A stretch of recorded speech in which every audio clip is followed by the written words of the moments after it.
I made it. 18 years of waiting, and I finally made it to the main quest. Okay, let me back up. I'm Subai. 18 years ago, I got yanked into this world where everyone becomes a lord at age 18 and goes to fight monsters in some godly realm. No parents, no house, no money, no girlfriend. Just me, my white school uniform, and a deep, burning rage at the universe. Today's the day. The system finally activates. Ding. Teleportation starting. Blue light everywhere. My eyes go black. When I open them again, I'm standing in some giant forest with trees thicker than my outstretched arms. Cool. Cool. Totally normal. I get my starter pack. 1 lord's mansion, 1 random barracks. I slap that mansion down before any monsters show up to ruin my day, and what pops out is a shack. A broken little shack. This is my mansion? Can people even live in this thing? Whatever. Moving on. Time for the talent draw. This is the big one. The thing that decides if I'm going to be a hero or forest food. Most people get garbage white or green talents. I spin the wheel, heart pounding. Gold light explodes everywhere. Ding.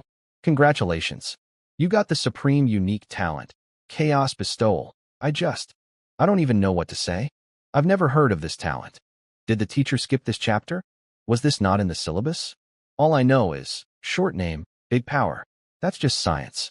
The talent lets me draw 3 cards a day, keep 1, and I'm guaranteed at least 1 gold tier, unique, card. I can also slap these cards onto literally anyone. Card stack 2. This thing is busted and I love it. First draw, and the universe just hands me. Card 1. Divine tier barracks, gold. Turns any barracks into a super divine talent factory. The card's own description basically says, whatever you want, come take it from my warehouse. I don't even know what tier is above, legendary, but apparently, I just skipped the whole ladder. Card 2. Eternal companionship, gold. Every hero or unit I summon gets 100% loyalty, forever, no exceptions, plus hidden bonuses the more loyal they get. In this world, low loyalty means your own troops literally stab you in the back. This card means, nobody backstabs Subai. Ever. Card 3. Golden kidneys, blue, and I quote, never weak down there, unlimited stamina, 200% energy recovery. The card review literally says, the stronger you get, the more suffering you'll endure, with a creepy little laugh. I was about to call this card trash until I read what it actually does, and then I smiled so hard my face hurt. Nobody is allowed to call this card weak. Not on my watch. I fuse eternal companionship and golden kidneys straight into myself. Warm gold and blue light floods my body. All my tiredness disappears, and I feel like I could punch a cow to death with 1 hand. I probably look like some elegant immortal now. Probably. Then the barracks card. It asks me, fuse it into the barracks or the mansion? My gut says barracks, but wait. That's obviously a trap. If I fuse it into 1 barracks, I get 1 good barracks. But if I fuse it into the mansion itself, does that mean every barracks I ever build becomes divine tier? Mansion. Definitely the mansion. I didn't survive 18 years of poverty to fall for the beginner trap. Gold light wraps around my busted little shack. It still looks like a dump on the outside, but something about it just feels different now. Sacred, almost. And the second the fusion finishes, my random starting barracks starts glowing too, like it's about to change into something completely different. Guess we're about to find out what. So the system keeps pinging me. Do you want to draw your starting unit? Like, 8 times. I was busy fanboying over my talent cards, so I kept ignoring it. Then it pinged me again, and my thumb just pressed yes on autopilot. The shack starts shaking. All that gold light I fused into it earlier gets sucked right in. When the glow clears, my busted little barracks isn't a shack anymore.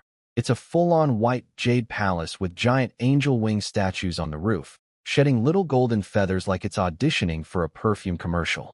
This is the divine tier barracks? This thing has more style than my entire 18 years combined. I check the stats. Holy Angel Barracks quality. Super Divine Building HP. 1 billion A billion. With AB, I count the zeros twice because I genuinely think my eyes are broken. The card review just says, paraphrased, with your pathetic combat power, you could grind on this building your whole life and not scratch the paint. Rude. Accurate, but rude. Also, apparently I need Divine Source coins to recruit more angels after the free trial week, which is a currency I have literally never heard of in my life. I only know gold, silver, and copper coins. That's the whole economy here. Divine source coins sound like something way above my pay grade. So naturally my plan is, ignore the problem, recruit for free while I still can, deal with money later. Very fiscally responsible of me. So I recruit. The barracks doors swing open, blinding white gold light pours out, and the first thing I see is legs. Long, smooth, unfairly perfect legs. Then 10 holy angels walk out, each one like 6 foot something. And holy is doing a lot of heavy lifting in that name because their armor covers maybe 50% of what armor is supposed to cover. Ribbon stockings. Heels that look suspiciously like designer shoes. I don't know who designed angel uniforms in this world, but I need to shake their hand and also report them to someone. My nose gets hot. You know the feeling. We don't need to elaborate. Then the barracks glows even harder, and out walks an angel half a head taller than the rest, wearing even less than the other 10. Somehow, her armor is just vibes at this point. A ribbon here, a metal line there, structural integrity not guaranteed. This is Alicia, and apparently I got her as a bonus hero just for recruiting from this barracks for the first time. She kneels in front of me, voice all soft and sweet like cotton candy. Master, Alicia is willing to follow you for all eternity and fight in your name. Buddy. My knees almost gave out right there. Stay strong, Subai. Do not simp on day one. I check her stats to distract myself. Talent. Immortal Divine. A tier I have never even heard mentioned. Like, ever, skills. A whole list of God-tier abilities with names like Eternal Sanctity and Divine Judgment, Legion Buff. 1,200% training, 1,200%. EXP 1,200% march speed, 1,000% all stats to my whole army stats. Boosted by 1,000% across the board. The card review just goes. Unprecedented Immortal Divine Talent Hero, unknown potential. Nobody alive knows how strong she'll become. I'm just standing here. Mouth open, lip trembling. 18 years of suffering, and the universe just handed me a literal angel army and their general, and all I did was press a button by accident. Best misclick of my life. Okay, let me actually break down these numbers because I think my brain just short-circuited. A normal Lord's best case starting unit, if they're lucky, has like 125 HP, 13 attack. That's the good outcome for normal people. Alicia? 32,000 HP, 3,200 attack. That's not better. That's a different sport entirely. We're talking 200 times stronger than the lucky kids. And the Legion buff, 1,000% to every single stat, 1,200% to experience gain. For context, I remember hearing in class that some legendary mythic hero once got a buff of 300% to one stat, and people called that broken. My girl just casually does 1,000% to all of them like it's a Tuesday. I'm so far ahead of the curve I can't even see the curve anymore. I tell everyone to stand up already. The kneeling is making me uncomfortable on a personal level. Alicia lights up at that, gets up, and immediately wraps herself around me from behind like a very affectionate, very dangerous koala. Going, Master, Alicia will protect you forever. Anyone who hurts you gets cursed by the holy angels for life. She's soft. She smells nice. I'm 6 feet tall, and somehow I still feel like a small, overwhelmed child right now. Holy angel, my entire foot. This woman is more temptress than holy. I check the other angels' stats just to recover my composure. Big mistake, they're also insane. One named Tuya has 11,000 HP, 1,100 attack, on top tier, super divine, talent, with the same god rank skill list. The card review basically goes, what more do you want? This is just a regular unit. Heroes get double these base numbers. I check all 10 angels. Every single one is stacked. 0 weak links. This squad could probably solo the entire beginner zone by lunchtime. Then the system goes, you need to pay your troops a daily wage now. My stomach drops. I remember the lesson. Higher tier units cost more, and the worse their loyalty, the more you have to pay to keep them happy. My angels are super divine and basically immortal divine tier. I'm bracing for a bill that's going to financially destroy me before I even start. The bill comes in at 1 copper coin per angel per day. I just stare at the screen. 1 copper coin? The system literally adds a note saying the angels insisted on the bare legal minimum because they don't want their lord spending too much on them. I almost cry for real. These angels are looking out for me. Me, the guy who's had nothing for 18 years. I make an oath on the spot. These girls are getting a glow-up, mansion edition, the second I have the resources.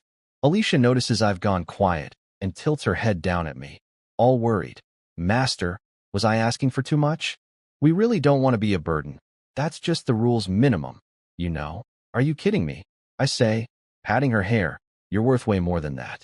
I promise I'll get you all a good life. She practically melts, hugs me tighter, rests her chin on my head, and goes full soft mode. Alicia loves Master the most. My soul leaves my body for a solid 2 seconds. Where do you even find a hero this gorgeous and this clingy? Meanwhile, the other 9 angels are watching this whole thing happen and visibly vibrating with jealousy, clearly wanting their own turn to cuddle, but too scared of Alicia's death glare to step forward. I have to gently peel myself away before something happens that I cannot take back. All right, let's go earn some resources, then I'm upgrading everyone's housing and building whatever you guys want. Alicia's eyes go all soft again. Thank you, Master. I open a portal to the beginner resource dungeon. Today's flavor is wood. Apparently, the dungeon rotates resource types daily. I give the order to move out, and the second the angels step through the portal, a holy light wraps around each of them and bam, full white gold battle armor, head to toe, not a single inch of skin showing. Even Alicia goes from scandalous outfit to fully armored holy warrior in half a second. I let out a relieved laugh. Okay, now you guys look like angels are supposed to look. We step through the portal and land in a forest dungeon. Giant trees, dim light, that damp leafy smell. The whole spooky forest level aesthetic looks completely normal. Except my angels immediately go full battle mode, glaring at the trees like they personally owe them money. Then I see them, tiny tree bark goblin guys, less than 5 feet tall, carrying little wooden sticks like they're about to start a fight they cannot win. With sprites. Their stats are basically 120 HP, 8 attack, which is, and I cannot stress this enough, what a normal starting unit is supposed to look like. So this is what regular people get. Cute. Alicia goes, all sweet. Master, leave these to us. Go ahead and pillage, I guess. I say, because what else do you say to that? And then it's just a massacre. 10 angels take off flying, light swords glowing gold, and just start cutting through with sprites like they're going through a buffet line. One sprite doesn't even get to scream before it's split in half and turns into sawdust. This isn't a fight, it's a chore they're doing while bored. Honestly, not even surprised. With stats like theirs, if they couldn't one-shot these guys, that would be the weird outcome. I'm just casually walking through the forest with my hands in my pockets, Alicia glued to my side like a very deadly bodyguard, occasionally flicking her wrist to instantly delete any sprite that gets too close to me. Very relaxing morning, all things considered. Then I notice, these trees are huge, way bigger than anything back at my place. And I have 0 population in my territory right now to actually chop them down and bring the wood home, which is honestly a tragedy. Alicia catches my frown and asks what's wrong. I explain my, so much free wood, so few hands, problem. She just smiles. That's not an issue, Master. We don't have a lumberjacking talent, but we can just cut them down anyway. She swings her sword. One swing. An entire massive tree falls over and instantly turns into hundreds of units of wood. We may not have the talent for logging, she says, but that doesn't mean we can't do it. I'm standing there like, that's not how talents are supposed to work. You're not even supposed to be good at this. And yet here we are, one slash, entire clearing wiped flat. Time passes. My angels keep glowing gold and torching whole sections of forest, sprites included, trees included. Wood numbers go up faster than I can read them. Eventually, the dungeon timer hits an hour and ends. Results: wood sprites killed, 14,321 wood collected, 105,432 units resource cards, 432 common, 124 elite, 12 rare, 1 epic overall grade. SSS bonus. 1x SSS tier dungeon chest. I just stare at the number. 100,000 units of wood from one dungeon run, and hundreds of bonus cards on top, where even a basic wood card is worth 100 units. and the tiers just keep adding a zero each step up, meaning that one epic card alone is worth 100,000 units by itself. This isn't a profit. This is generational wealth. Alicia, watching me practically vibrate with joy, lights up too. Master, did the angels perform to your satisfaction? Your praise is the highest gift you could give us. Amazing, Alicia. You're all my most precious treasures. I say this with zero hesitation and zero awareness of how that sentence sounds out loud. In my defense, I'm currently drowning in more lumber than a small country, so context clues are not my top priority right now. The portal opens back up, glowing soft blue, and we all head home. Back at my territory, I immediately check the hall. The wood's all there. The resource cards are sitting in my inventory, and there's one extra thing waiting quietly in my storage. A glowing gold chest. SSS tier. Apparently the first one to ever appear in 200 years of this world's history. I have absolutely no idea what's inside it. I'm about to find out. Before I even touch that mystery chest, I check on my angels first. Priorities, you know. They've all ditched the armor and are back in there. Let's call it tactical minimal outfits. But more importantly, they leveled up. All 10 battle angels plus Alicia went from Black Iron 1-star to Black Iron 3-star. I checked Tuya's stats out of curiosity, and yeah, everything jumped 30 to 40%. Normal units gain maybe 1 point of stat per level. Mine gained 10 points base before the multipliers even kick in. So one level up basically turns into a stat explosion. Okay, so the dungeon doesn't just print money. It also levels my units. This place is a cheat code disguised as a forest. New plan. Just run this dungeon on repeat forever. Genius. Flawless plan. Definitely no downsides. Then I actually sit down and do the math on my loot, and I have to walk away from my screen for a second. 105,432 wood from the run itself, plus the resource cards, common, elite, rare, epic. When you convert them all to actual wood units, it comes out to 492,632 total units of wood. For context, new lords out here are struggling to scrape together 100 units of wood in an entire day. I just casually generated 500,000 units on day one. I'm not playing the same game as everyone else. I might not even be playing the same sport. Then I open the SSS chest. The actual main event. Open. Out comes 100x rare wood resource cards, translating to another million units of wood, because of course, a unique tier wonder. The lumberjack statue my wood total just casually crosses 1.49 million units. I don't even have words anymore. I'm just making sounds. The wonder, though, that's the real prize. Wonders are super rare buildings with special effects, and they're ranked common, elite, rare, epic, legendary, mythic, with mythic being the theoretical max because, shocker, nobody taught me anything above that. But mine isn't even on that scale. It's unique, which, going by vibes alone, is clearly a tier above mythic. The lumberjack statue gives 200% lumberjacking efficiency for my whole population. 200% would gain 200% damage against wood-type enemies. I place it down immediately. Gold light flashes, and the statue forms. And it's a bald, scrawny, hunched-over little guy holding a chainsaw, looking like he's personally got beef with every tree in existence. Okay, this guy's got character, not gonna lie. I move on, because I've got bigger fish to fry. Upgrading my territory. First lord in the region to upgrade their base gets a bonus reward, and honestly, free stuff is free stuff. I'll take it. Upgrade cost, 100 wood, 100 copper coins. I don't even blink. I cash in my one starting gold coin for silver and copper to cover it, dump the resources in, and, ding. Territory upgraded successfully. Tier 0 to Tier 1, Level 1, my shack, turns into a slightly less busted shack. Great. At least it won't leak when it rains now, I guess. Then the system chimes in one more time. Congratulations. You are the first lord in this region to reach Tier 1, Level 1. Bonus reward. A better lord's mansion, first place. Already. On day 1. I didn't even try. First to upgrade in the region? Okay, that's a nice surprise. I check my mansion reward, and it turns out to just be a skin. Same stats, new look. I get 3 options. Modern villa, sleek, normal, Western fantasy castle, big, dramatic, demon ruins, creepy, also somehow still rubble. I pick the castle. Option 1 feels way too out of place for a world with monsters than magic. Option 3 is literally just ruins with extra steps. I can't live in rubble. That defeats the whole purpose of a house. Castle it is.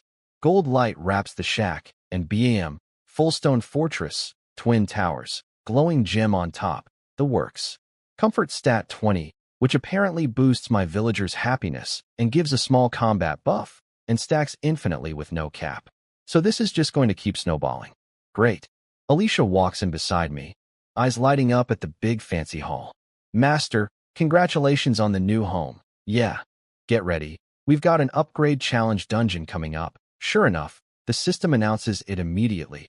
Every territory upgrade triggers a mandatory challenge dungeon. 10 minutes to enter or the upgrade gets reversed, and all my resources get wasted. Goal: defeat one enemy territory of the same tier within an hour. First clear gets bonus rewards, F to S rank. For most lords, this is a real test. For me, I have Alicia. This is basically a free reward dispenser. Let's get this done quick, I tell my squad. Yes, my lord. They say in unison, armoring up in a flash of gold light. We step into the dungeon.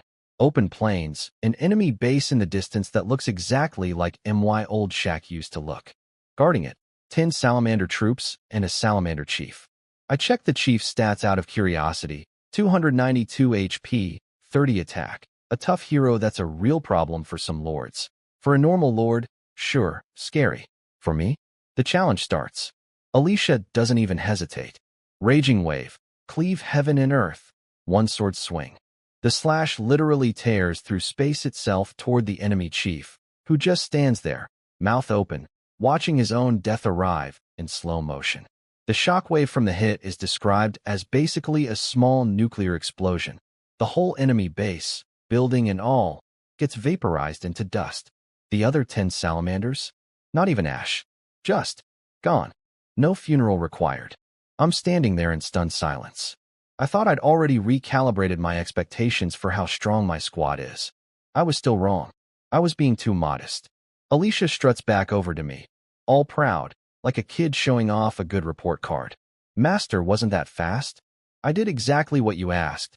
I said fast, not erase the entire map. Alicia. She tilts her head, completely unbothered. Master, this is just a normal divine tier skill. Everyone uses it as a basic attack around here. I have nothing to say to that. Just wow. Incredible. Cool. Result: S rank, challenge cleared. And then the system asks if I want to push further into a hidden bonus round, where enemy difficulty scales up the more bases I clear in the remaining time. Naturally, no hesitation from me. Continue. Why wouldn't I? I've got a one-woman apocalypse on my team. What follows is just a montage of destruction. New base spawns, Alicia says, raging wave. Base disappears, repeat. Tier 1, Tier 2, Tier 3. All the way to Tier 9. Enemy units leveling all the way up to Black Iron 9-star, Bronze 9-star. Doesn't matter. Each base goes down in 1 to 2 seconds flat. I'm basically just walking around the rubble of 60 different lords' dreams while waiting for the next target to spawn. 20 bases. 30, 40, 50. By the time the final base, Bronze 9-star, gets erased, the timer runs out.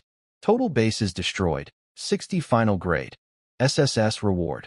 1x SSS tier territory upgrade chest. At this point, I'm not even shocked anymore by how broken my angels are. All 60 bases, one shot, every time.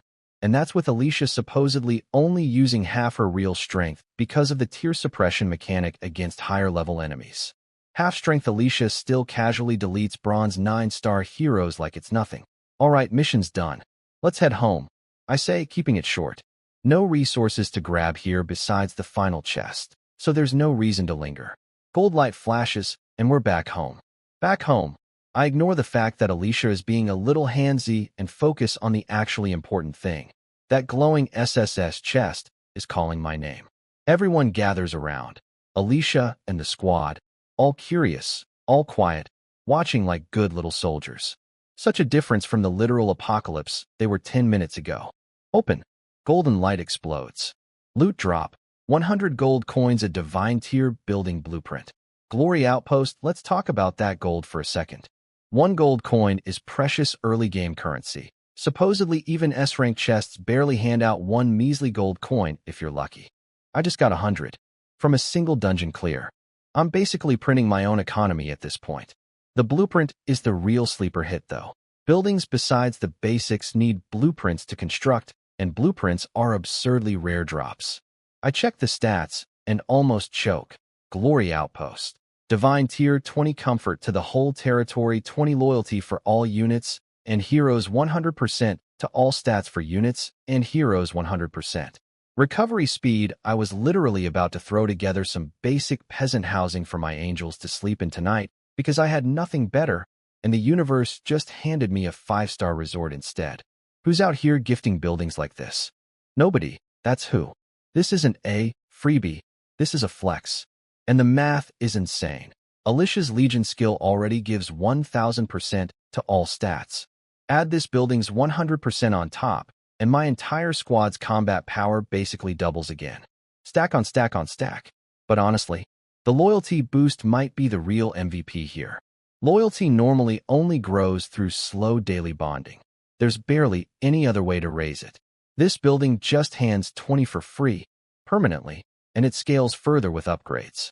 Most lords start at 50 loyalty. This alone would push them to 70 and basically eliminate the risk of a backstab. An upgrade cost? 100 wood, 1 gold coin.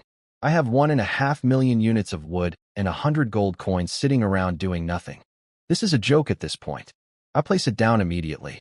Bigger explosion of gold light than even the castle upgrade. The whole territory shakes a little. When it clears, a gorgeous white gold marble outpost with a domed roof and a giant, glowing gem on top. Inside, spacious rooms for each angel, comfy as anything. Alicia's eyes go all soft. Master, this building is so pretty. Will we get to rest here from now on? Yeah, this'll be your place from now on. Can Master live here with me too? I completely zoned in on the building stats panel and not actually listening. Just go. Sure, no problem.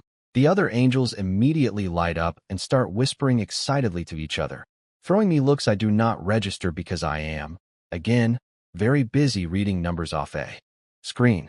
Real smooth, Subai. I start dumping resources into upgrades because why not? I'm rich now. Level 1.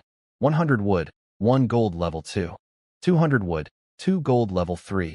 500 wood, 5 gold. Keep going, keep going.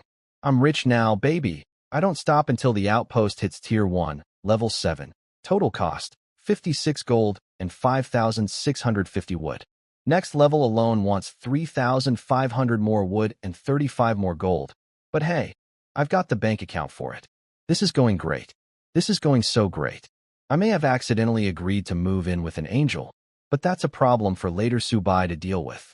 I'm checking the upgrade math and realize getting the outpost to Tier 1. Level 10 is going to cost roughly 100 gold coins. Even with my current fortune, that's a bit much right now, so I check the panel one more time.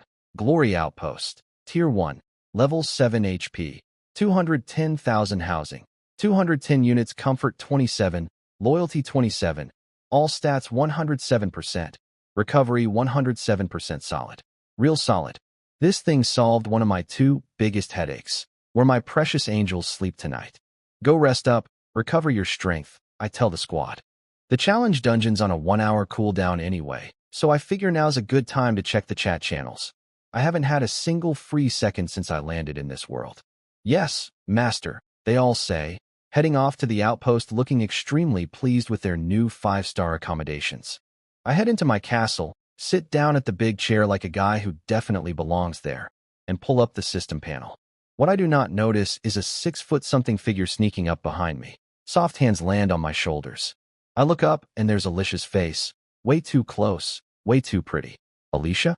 I told you to go rest. Master needs to relax too, don't worry about me. I recover fast, and then she just starts massaging my shoulders. It's genuinely amazing. All the tension melts right out of me, and I'm just sitting there enjoying it like a man with zero impulse control left in his body. Then she leans down and kisses my cheek. Would Master like to try a different kind of massage? I don't even get a chance to process the kiss before round 2 starts. I cannot survive this. I genuinely cannot. Okay, moving past that for my own sanity. Let's talk about the chat channels. because that's the actual point of opening this panel. There's a world channel with almost 220 million people in it, and a regional channel with about 10,000. Out of the billions of people on this planet, roughly 200 million get pulled into the Lord trial every year, and only a tiny fraction of those actually survive long enough to matter. Dying during the beginner protection period just costs you your Lord status. Dying after that protection ends? That's actually permanent. Even the gods can't bring you back from that one. Cheerful stuff. I skipped the world channel. Too many people, too much noise, and check regional chat instead, since that's where the real useful gossip lives.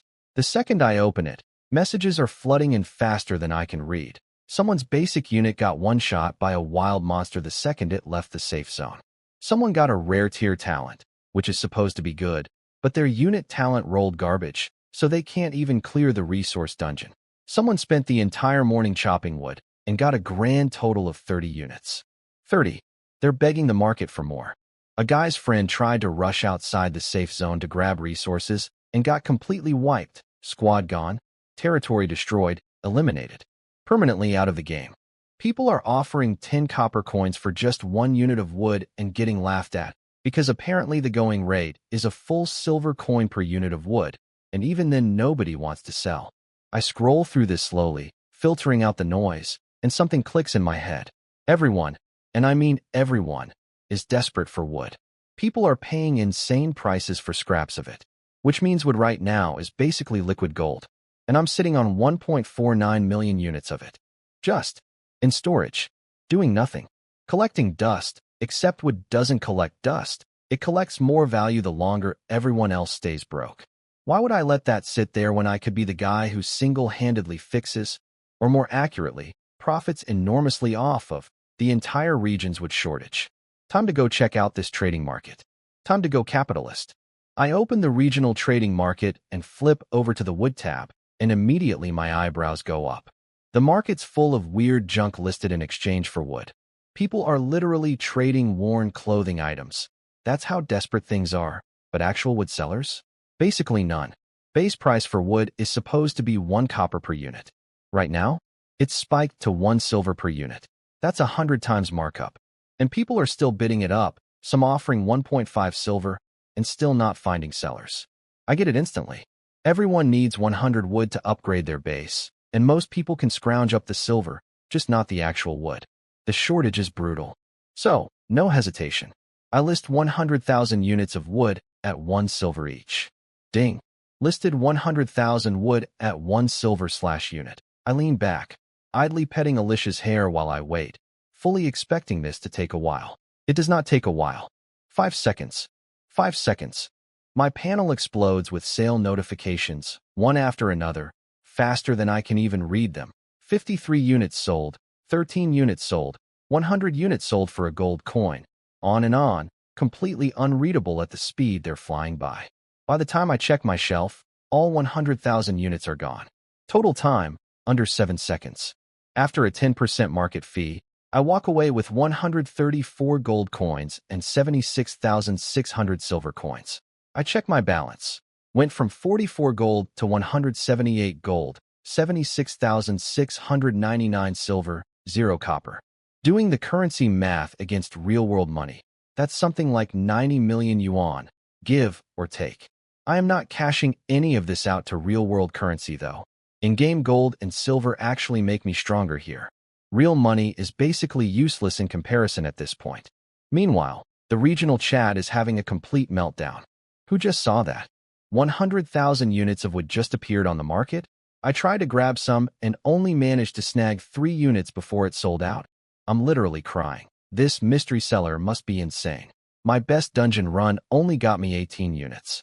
This guy dropped 100,000 in one listing. If he's pulling off numbers like that, his troops must be steamrolling everything. He's probably already cleared his upgrade dungeon. Mystery seller, please list more. I'll pay 1.5 silver per unit. I'm begging. I'll go 2 silver. Just please sell more wood. I don't care about the price. If he lists again, can I get first dibs?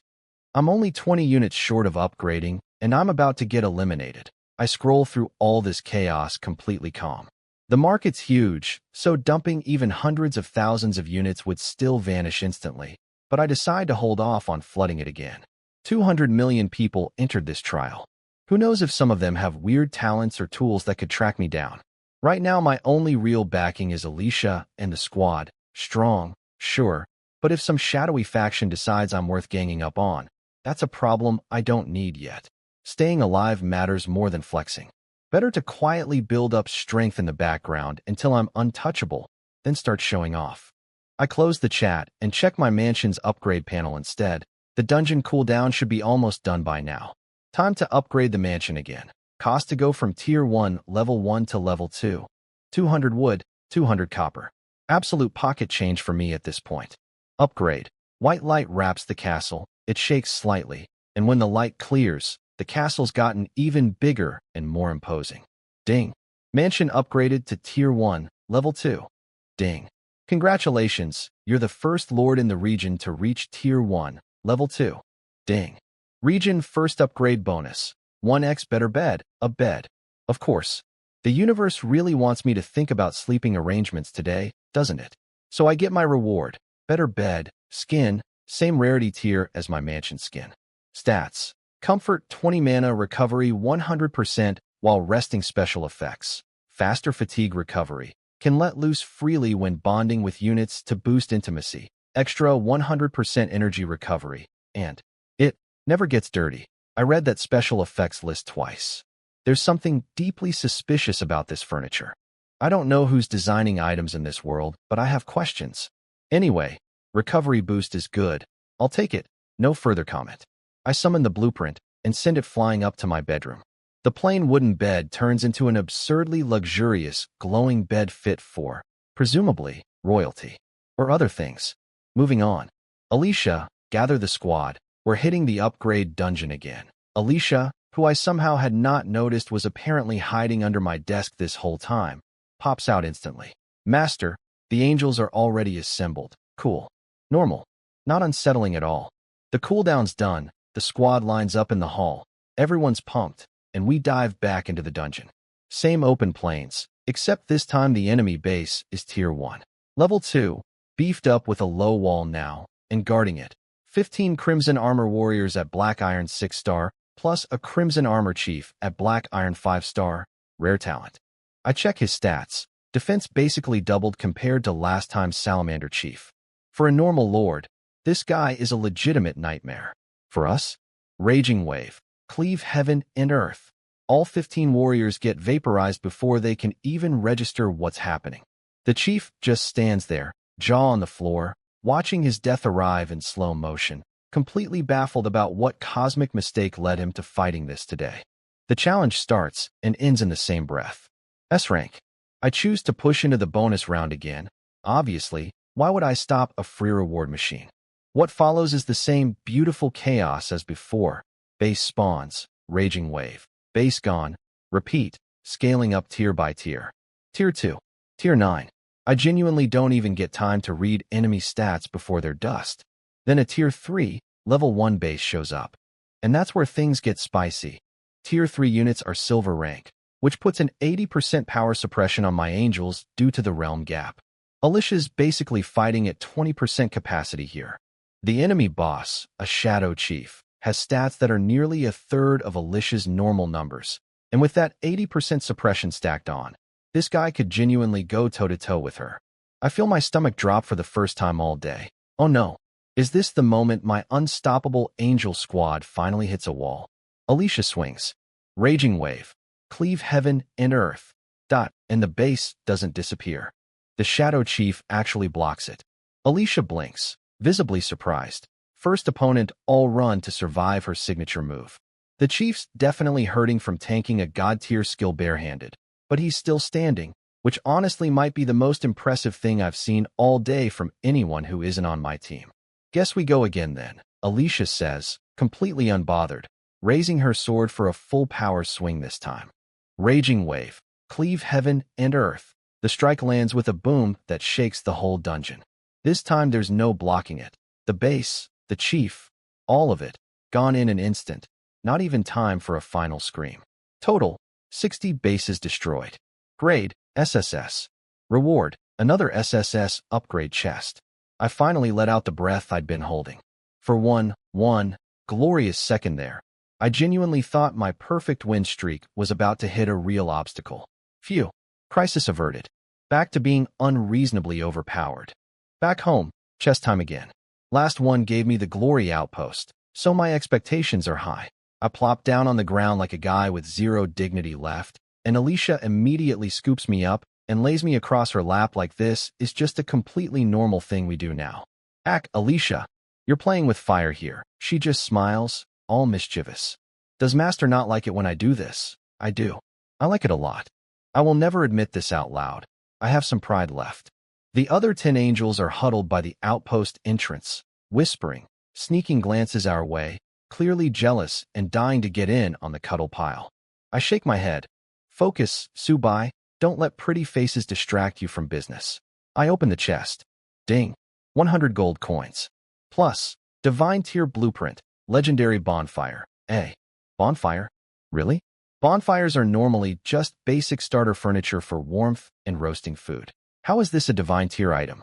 I check the panel and just stop reading for a second. Legendary Bonfire. Divine Tier Comfort, 20 Loyalty, 20 while near the fire. All stats 100%. Spirit Recovery 100%. Leave the fire, and the buff decays over 24 hours. Return to the fire. Buff instantly resets to 100% special. Resting by the fire daily grants a permanent 10 base spirit stat. In OCP, a campfire does this. I genuinely sit there in silence for a second. This is supposed to be the throwaway starter building. The one that exists just so you don't freeze to death on day one. And it's apparently been hiding god tier stats this whole time. Here's why this is actually insane. Spirit is the hardest base stat to raise for any unit. And it's also the stat tied to mana pool, casting speed, and recovery speed. So boosting it doesn't just help one thing, it boosts everything downstream. Take Alicia.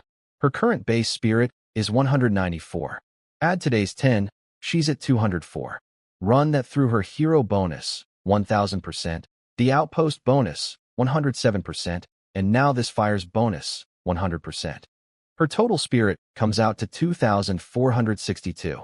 Tomorrow, another 10 base, and it jumps to 2,582 just from one extra day. That's a triple-digit stat gain in one day. Most units need to climb a whole tier just to gain that much. This isn't a buff, this is a snowball rolling downhill made of pure stat inflation. This is just unfair at this point. On top of the stat insanity, it's also 20 comfort and 20 loyalty. Combined with the outposts 27 and the mansion/bed bonuses, my territory's total comfort is now sitting at 77. Total loyalty bonus at 147. Just 23 more comfort points, and I'll finally see what happens at the 100 comfort milestone. Okay, enough math. Let's just place it and see. I drop the blueprint down in front of the outpost, so the squad can buff up easily. It doesn't explode in gold light like the other buildings. Instead, a warm orange glow settles gently into a small, person-height bonfire. No smoke. Somehow, just this soft sandalwoodish scent drifting off it, and embers floating up into the night sky in this weirdly hypnotic rhythm. Just looking at it makes my whole body relax. Alicia, somewhere behind me, lets out the softest little sigh. This feels amazing. I turn around and her eyes are half closed, completely blissed out, like her soul itself is getting a massage. The other 10 angels notice the glow too and come pouring out of the outpost, gathering around the fire with these dazed, delighted expressions. Master, this fire. It's so warm, one of them murmurs, voice gone all soft. I feel like my very soul is being comforted, my mood just completely lifted. They're all flushed now, whether from the fire's heat or something else, I genuinely cannot tell. And every single one of them is looking at me with an expression that can only be described as very interested, shifting their weight from leg to leg like they're trying very hard to hold themselves back. I am, once again, in incredible danger. Alicia drags me down to sit by the fire, wraps herself around me, chin on my shoulder, and says, all sweet and soft, Master, the others are getting really impatient. What should we do, buddy? That voice. That is not a holy angel voice. That is a temptress voice. Somebody mislabeled this entire species. I open my mouth to say no, but Alicia keeps going. Master doesn't want the angels going without relaxation after all that fighting, right? Don't worry, I'll make sure they behave. The second she says that, all 10 angels' eyes light up like Christmas trees. Lady Alicia is fighting for us. Lady Alicia's loyalty is unmatched. I open my mouth to object, look around at 10 extremely determined faces all staring at me like I'm the last slice of cake at a party, and quickly recalculate my life choices. If I say no right now, my golden kidneys card might not be enough to save me. Fine. Just make it quick. I cave. Completely. Instantly. I am a lord. A dignified lord. And today I have been disrespected. Just wait. If I didn't have a whole territory to manage during the day, I'd show you little troublemakers a thing or two tonight. Thank you, Master. Alicia practically melts with happiness and kisses my cheek again. I just stare blankly ahead. This is a reward you've all earned. Fairly. Through hard work. Thank you, Master. They all cheer in unison. It's a wholesome, warm, happy little moment, apparently. I'm having a great time too. Probably. Allegedly. After all the chaos calms down, I end up resting my head on Alicia's lap by the fire, scrolling through the regional chat for some peace and quiet while she gently strokes my hair like I'm a very tired cat. The other angels each get their turn cuddling before letting me go. Priorities, territory development comes first, apparently, even for clingy angels. Chat's still going wild. Finally got 100 wood. Upgraded my base. Heading into the challenge dungeon now. Wish me luck. Still grinding for wood. That mystery seller better show up again. I'm losing my patience. Anyone done the upgrade dungeon? Enemy units were 2 stars higher than mine. Barely scraped a win. Only got C rank and 10 silver. I got B rank, 20 silver. PSA, my distant relative's friend something is apparently a divine tier lord. And he says if you upgrade your base repeatedly in a short window, the challenge dungeon scales up way harder, way past what your actual power level should face. Only fix is waiting for difficulty to cool back down. Whoever's repeatedly upgrading can confirm if that's true. Sharing this so people don't waste resources. Thanks for the heads up. I almost upgraded again. That could have gone really badly. Listed 10,000 wood. Highest bidder takes it. Reading this, I do the math on my own situation. Yeah, that second dungeon was noticeably harder than the first. Makes sense if rapid upgrades scale difficulty. Now I'm wondering if I can even clear a third run. Alicia, somehow always reading my face like a book, says gently, Master, don't worry. We haven't even gone all out yet. With all these divine buildings you've gotten us, we'll be fine. Fair point. My angels have been one-shotting everything on what's basically easy mode this whole time. Maybe it's time to see what they're actually capable of.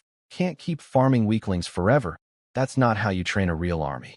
Mansion upgrade cost to Tier 1, Level 3, 500 wood, 500 copper. A rounding error at this point. Gear up, we're going back in. I tell the squad. This one might actually be tough. Yes, Master. Lazy cuddle mode instantly snaps off, gold light wraps around them. And they're back in full armor, serious and divine again like. Flipping a switch. We dive in. Same open plains, except the enemy base this time is Tier 1 Level 3. Way bigger, wooden walls, units packed wall to wall. I check the chief. Orc Berserker Chief. Black Iron 9 star. Elite talent. Every other unit in this base is also Black Iron 9 star. That's a full tier jump from the last 2 runs. Way past what should be normal for this stage. So that rumor was right.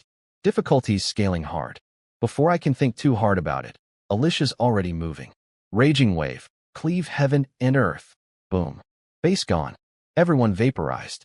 S rank, naturally. Continue. I say, no hesitation, because basic challenges have been a complete joke so far. New base spawns. And this time it's Tier 2, Level 1. Units jump straight to Bronze 1 star. Abyss Blood Slave. Elite talent, Bronze 1 star. 1,573 HP, 160 attack. Stats basically doubled again from the last fight. Raging wave. Cleave heaven and earth. Let's see what this one's made of. Boom. One shot again. Ding. Tier 2, Level 1 base destroyed. Second base. Third, fourth, same story every time. Alicia's still just using her one signature move. Not even breaking a sweat. Not even bothering to look impressed with herself anymore. Then base number 30 happens. This time, one swing doesn't cut it. The target's silver 1-star now, and the other angels actually have to jump in and help, throwing out skills way above God tier just to bring these bases down. Takes 3 hits instead of 1. But hey, still wins. Then the final base loads in. Tier 3, level 10. 1 step away from Tier 4. And this base doesn't have 1 hero. It has 5. All silver 10-star. All epic talent. Each one's stats are basically in the same league as Alicia's. And their combined army is in the tens of thousands. This is the first moment all day where I genuinely think, oh no, we might actually lose this one. My angels have been chain-casting skills above God tier for 29 fights straight at this point. Their mana is basically empty. I mentally start drafting my surrender speech. SSS reward isn't worth risking a single one of my girls getting hurt. Full stop. I'd rather walk away with nothing. Alicia just gives me this calm, reassuring look. Master, trust me. As long as they haven't reached gold tier, there's nothing to fear. She doesn't hesitate for even a second. Regular God tier skill won't cut it here, so she pulls out something bigger. Eternal Immortal, a heavenly divine tier skill. One of her absolute strongest moves. She barely even swings the sword. Just a light pass through the air, and suddenly the entire battlefield freezes.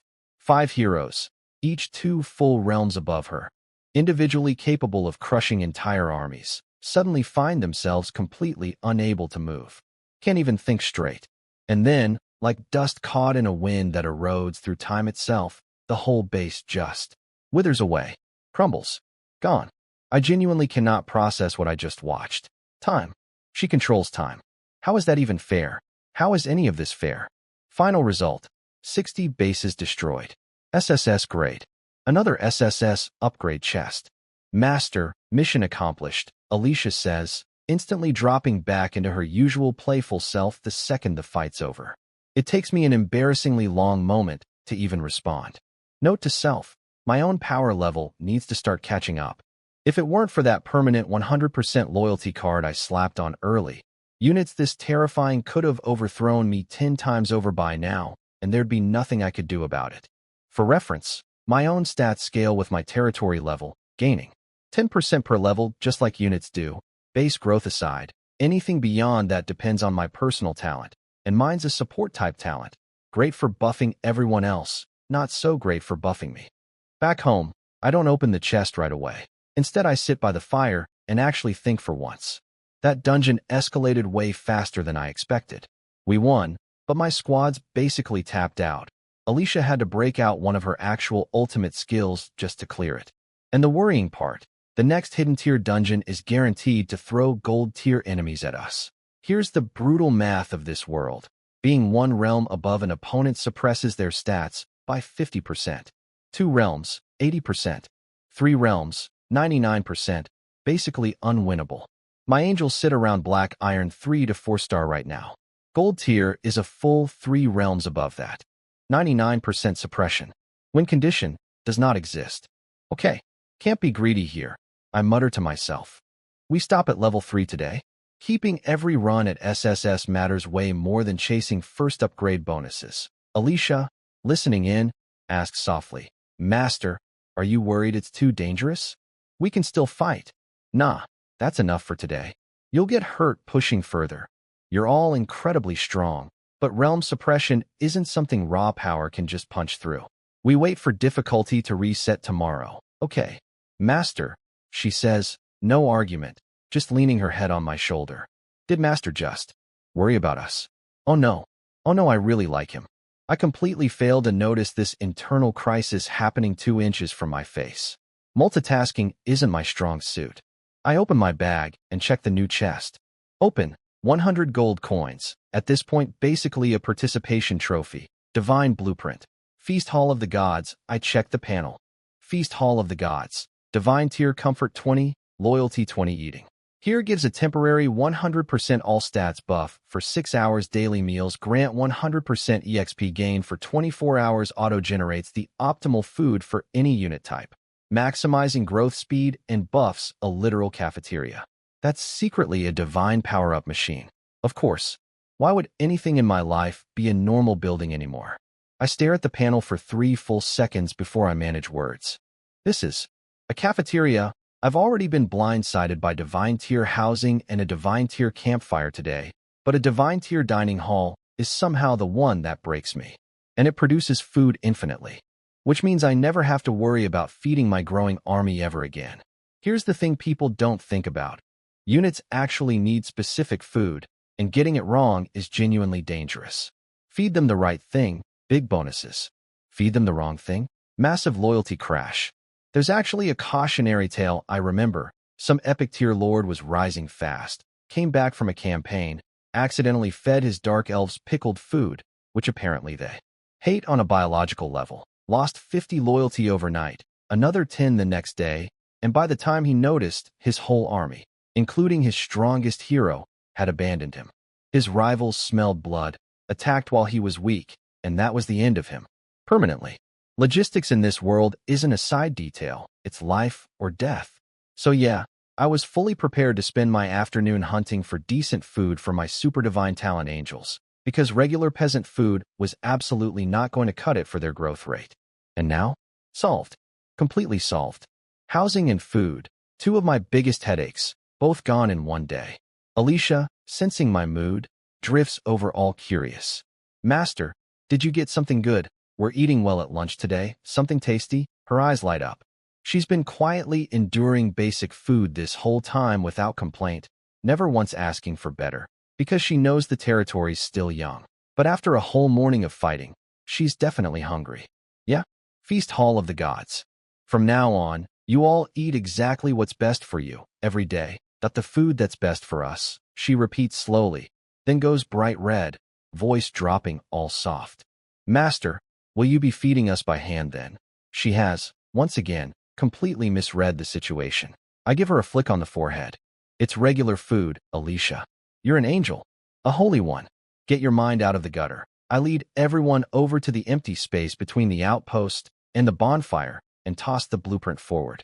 Unlike the cozy bonfire, this one detonates into a massive 3-second burst of light that lights up the whole territory. When it clears, a gorgeous ivory marble building, even fancier than my castle, carved with reliefs of elves, dwarves, dragons, angels, and demons all sitting at one giant table together, sharing drinks like old friends.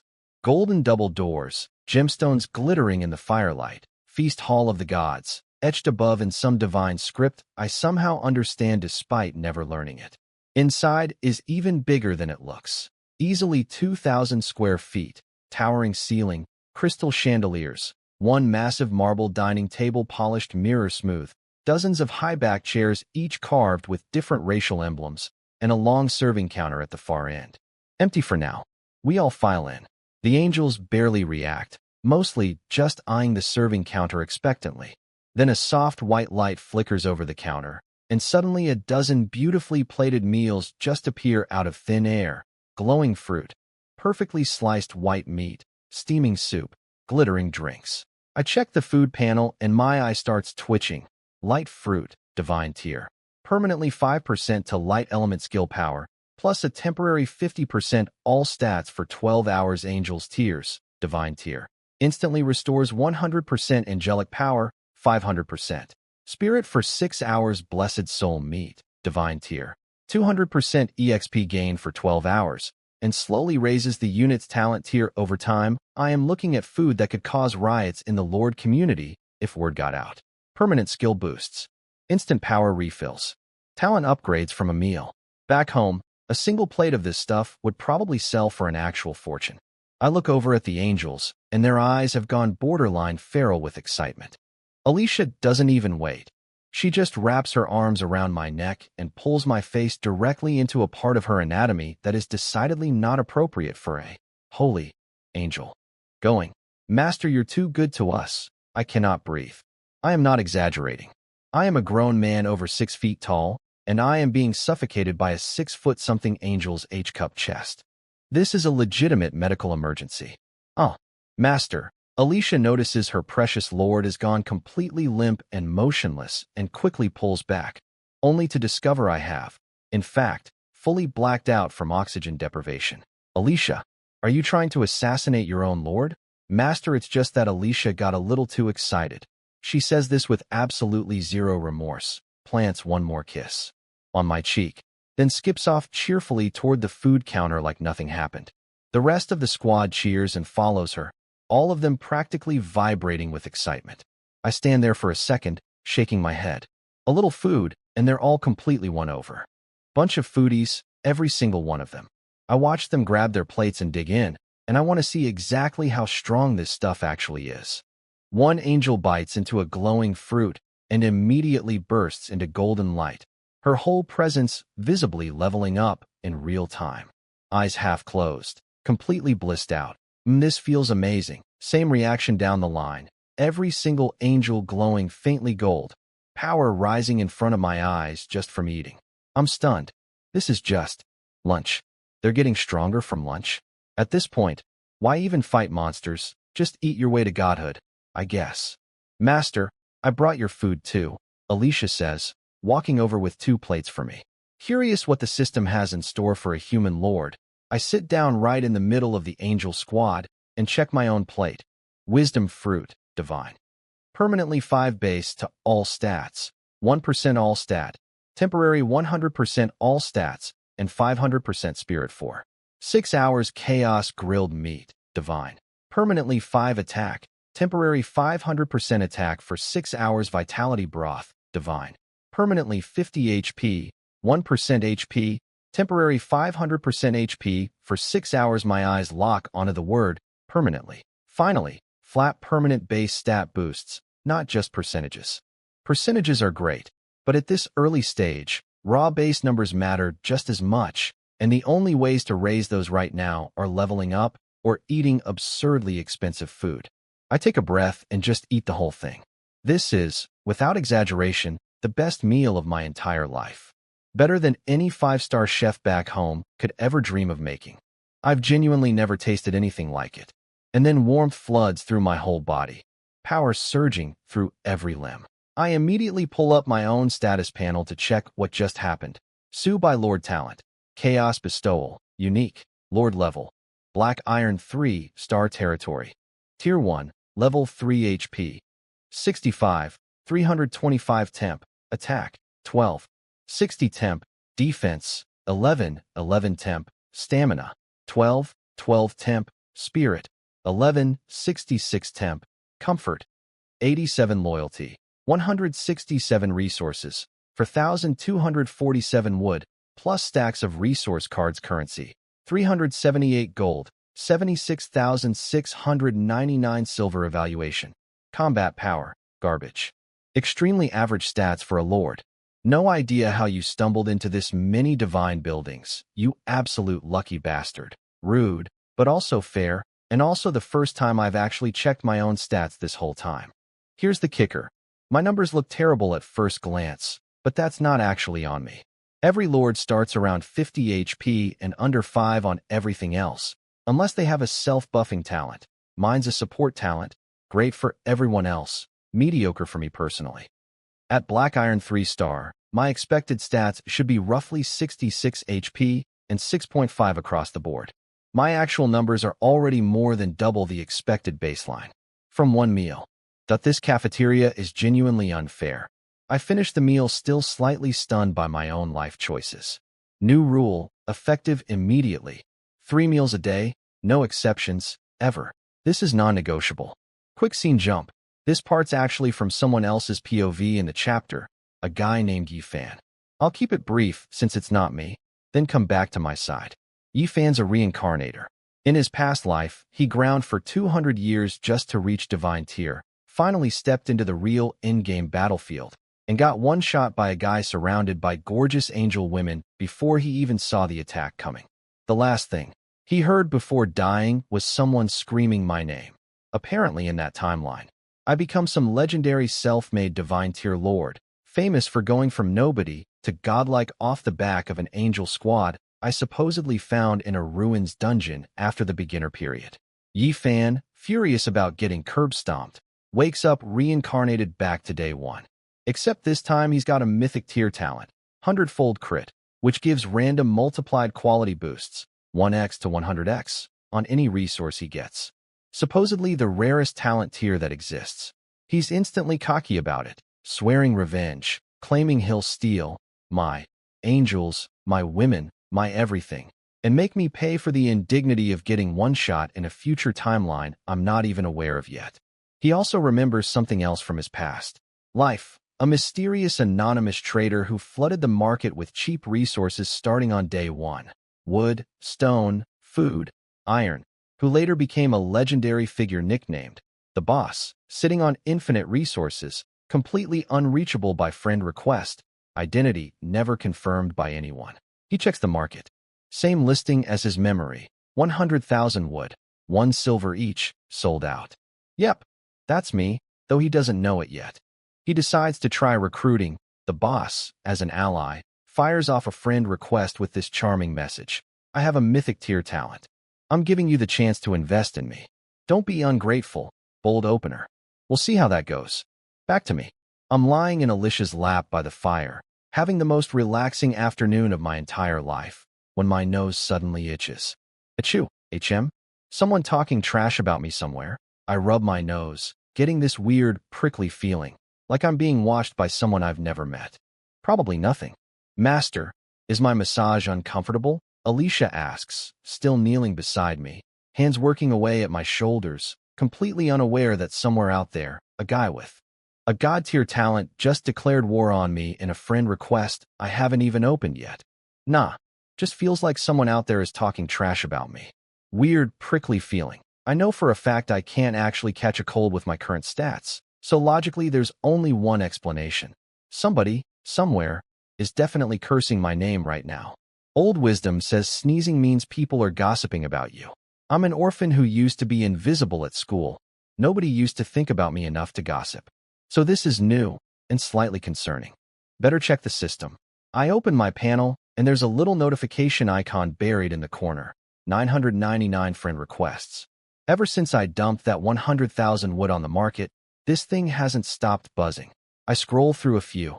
I'm the second son of the Lee family. Let's talk partnership.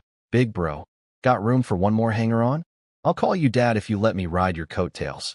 Big bro, we're both human. We should help each other out. Maybe sell to me at a discount. Hey handsome big bro, my sister's 36D and knows every skill there is. Looking for a sponsor. Photo attached. I just stare at this stuff.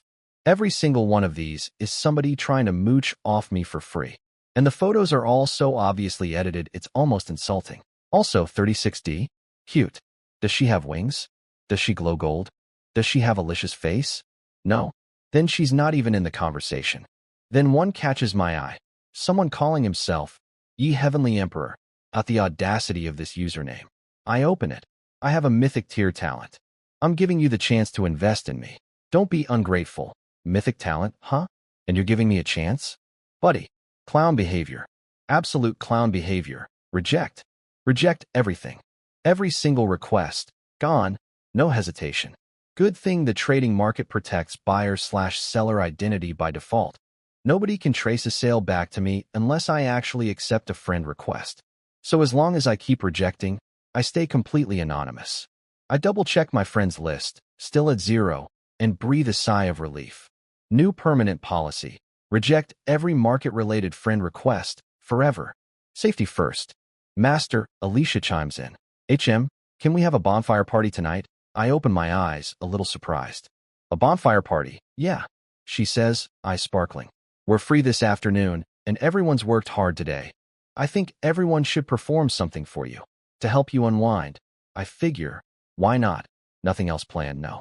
Reason to risk going outside the safe zone today anyway. Sure, go ahead and set it up. Why?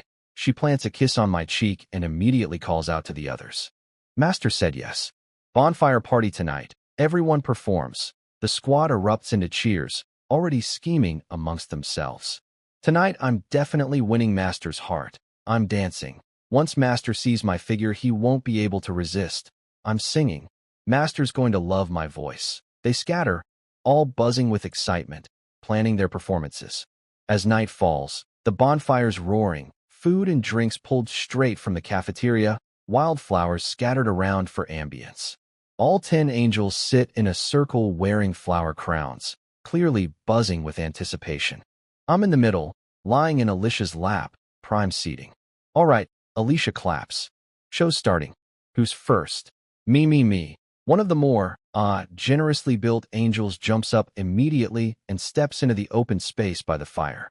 No music, but she conjures one using angelic power and starts dancing, wings swaying gently with each move, the firelight wrapping her in this golden haze.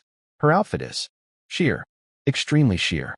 The kind of fabric that technically covers everything while somehow revealing absolutely everything about the shape of everything. It's doing things to my brain I am not equipped to handle. She dances right up to me, cups my chin with both hands, gives her lip a little lick, and asks, "Master, do you like it?" I, a man who was single for 18 straight years before reaching this world, nod like a malfunctioning robot. Yes. Good. I have genuinely never experienced anything close to this. Not even close. She beams, kisses me lightly on the mouth, and steps back. Then it's everyone's turn. Ethereal singing, sword dances with angelic light trailing the blades, a group performance so synchronized it should be illegal. By the end I am, suffice to say, structurally compromised. Eventually everyone settles in around the fire, eating, chatting, vibing. I'm still on Alicia's lap, half listening to the angels gossip while scrolling chat with one eye open. Then night fully sets in. Alicia leans into my ear, voice dripping with something dangerous. "My lord, it's time for bed." That voice. That specific voice. Something in me just snaps. "Alicia, you've been playing with fire all day. You know what happens when a fire gets out of control, and what exactly does Master plan to do about it?" She purrs back, completely unbothered. "Master was wrong to be so reckless," she continues, somehow getting more smug. Alicia accepts whatever punishment Master sees fit. "Any punishment at all, please. Don't go easy on Alicia." That's it. That's the line. My remaining brain cells check out entirely. I scoop her up without another word and carry her straight toward the mansion. There is no horse alive that could have pulled this particular cart. Morning light, and I wake up feeling like I got hit by a truck. My handsome face is now sporting full pando-eye dark circles. I've lost what feels like 10 pounds overnight, and I physically cannot move. Why can't I move? Because Alicia has me locked in a full-body grip from behind. Arms around my waist, legs tangled with mine, completely immobilized. A prisoner in my own castle. MMH Master's struggling face is so cute, she murmurs sleepily. I stare blankly at the ceiling, briefly replaying last night's events, and my mouth just twitches involuntarily. "Master Morning, cut it out. I've got real work today. I want to be clear. I am not scared of her. I did not lose last night. I survived. I'm basically a war hero at this point. I just also happen to have actual responsibilities, because today is beginner day too, and I am not the type of lord who lounges around being pampered all day." Mostly. "Okay," she says obediently, while making zero effort to actually let go, instead just nuzzling her face into the top of my head like I'm a very precious pet. Eventually, I peel myself free and stagger out of the bedroom, holding the doorframe for support, looking like a man who survived a war. The system pings immediately. Ding. New day, beginner day 2. Today's dungeon resource, stone. My exhausted eyes light right back up. New loot to chase. Draw. I pull up my talent cards. 3 appear, gold, purple, blue. No more guaranteed double gold from the starter bonus. Just one pick now. Gold, 100-fold. No wait, 10,000-fold crit. Any resource you gain has a chance to crit, multiplying it 1x. 10,000x. I just sit there blinking at this. 10,000 times. The card's own review just spam screams. 10,000x crit. 10,000x crit. Like it can't believe it either. Purple, energized, 200% energy recovery, 50% stamina. Review. Turns you into a nuclear-powered donkey. Rude. Genuinely rude. Are you targeting me specifically right now? Is this card aware of last night's events? Because it feels personal. Still would have been great if I didn't already have a better option. Blue. Lucky star. 10 luck for 24 hours, for whoever it's slapped onto. Review. Essential for protagonists, a gift for the unlucky. Decent, but 10 luck points isn't exactly life-changing. Obviously, I take the 100-fold crit card. Who's turning that down? Gold light absorbs into me. I feel warm for a second, and nothing happens. No fireworks, no obvious change. Let's test it. I open the market and buy 1 unit of wood for 1 silver. Ding. Purchased 1 wood for 1 silver. But that's it? No crit. Then the system clarifies. Note. Only resources gathered firsthand can crit, not items purchased through the market. Ah, there's the catch. Market purchases don't count. Only stuff I farm myself. Dungeon runs, kills, that kind of thing. Slightly annoying, but fair, and honestly still absurdly powerful once it kicks in for real. Alright, let's use today's free recruits first. I head over to the Angel Barracks. Haven't pulled today's free 10 yet. The doors swing open, same gold-white light as before. And then I just freeze. Because these aren't the same angels. Yesterday's battle angels were tall, athletic, built for close combat. Today's batch? Ding. Recruited. Holy Angel, Archmage Angels X10, same height range, but noticeably cavia, and instead of angels' swords they're holding staffs. Instead of light armor, they're wearing robes. Specifically, extremely sheer white silk robes. How sheer? Sheer enough that I can vaguely make out shapes underneath. Sheer enough that one gust of wind plasters the fabric to their bodies and outlines absolutely everything. That same cursed, mysterious outline, effect.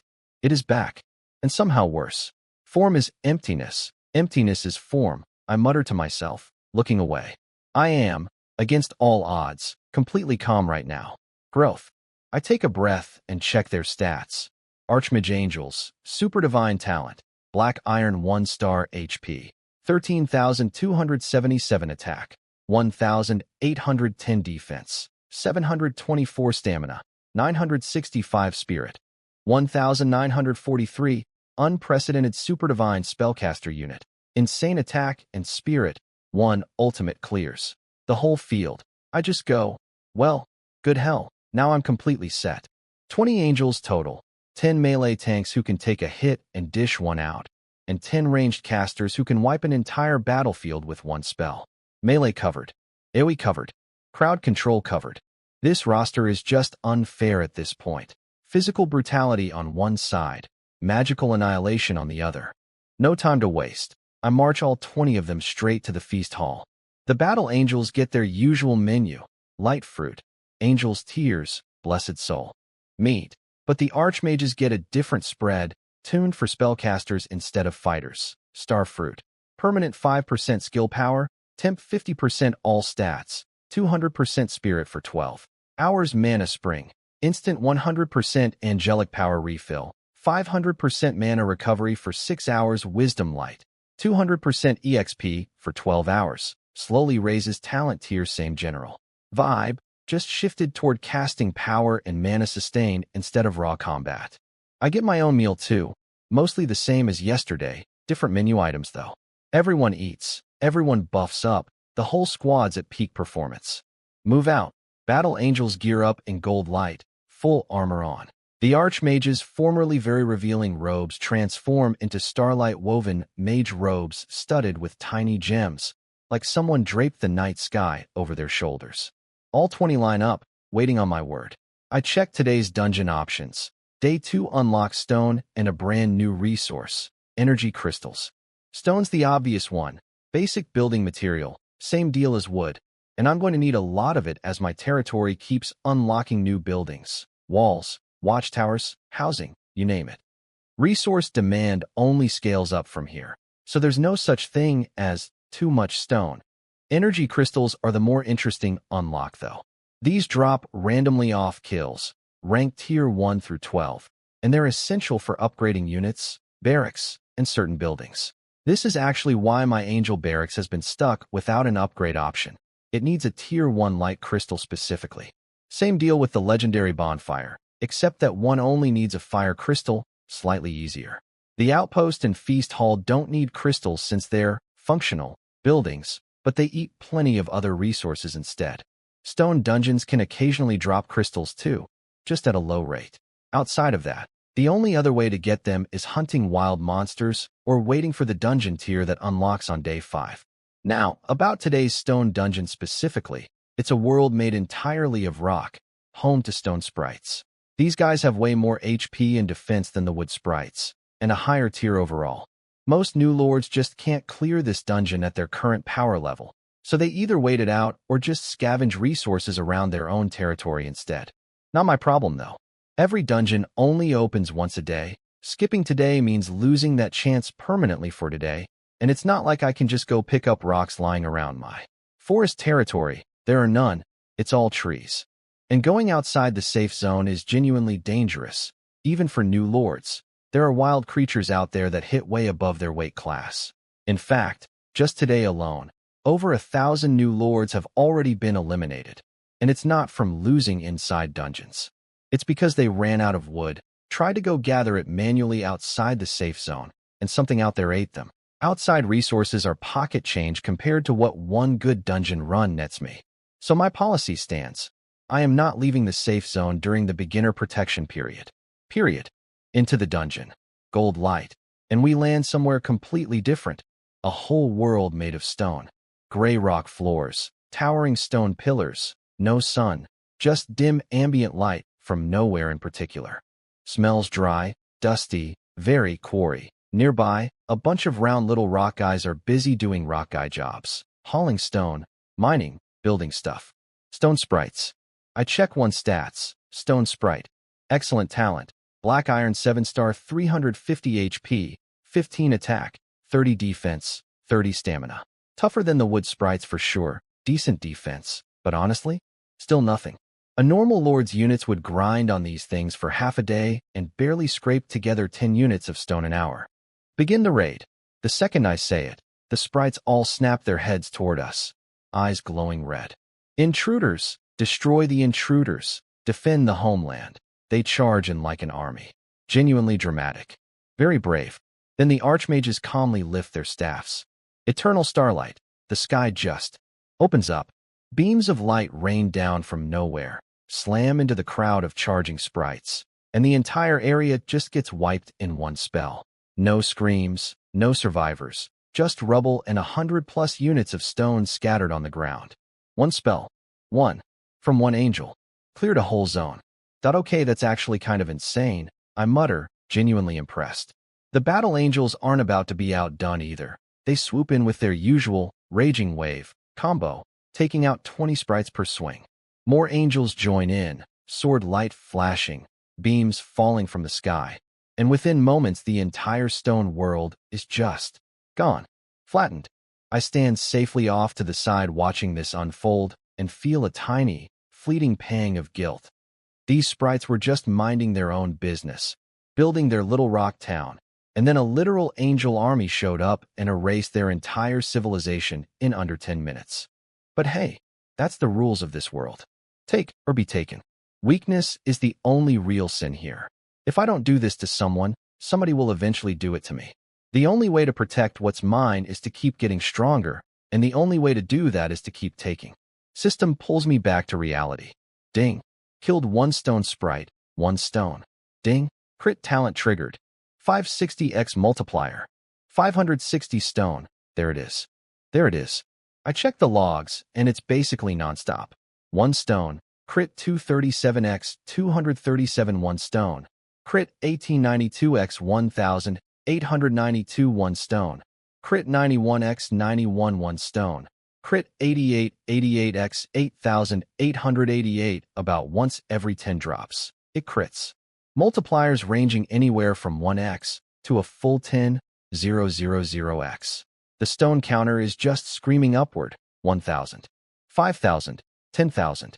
50,000. 100,000. Less than 10 minutes in, and I'm already sitting on 100,000 units of stone.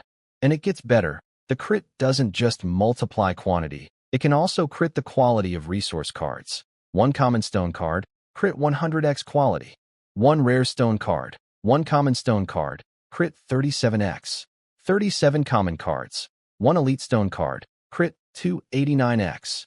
289 elite cards. One rare stone card, crit 1000x quality. One mythic stone card. Hold on. A mythic tier resource card?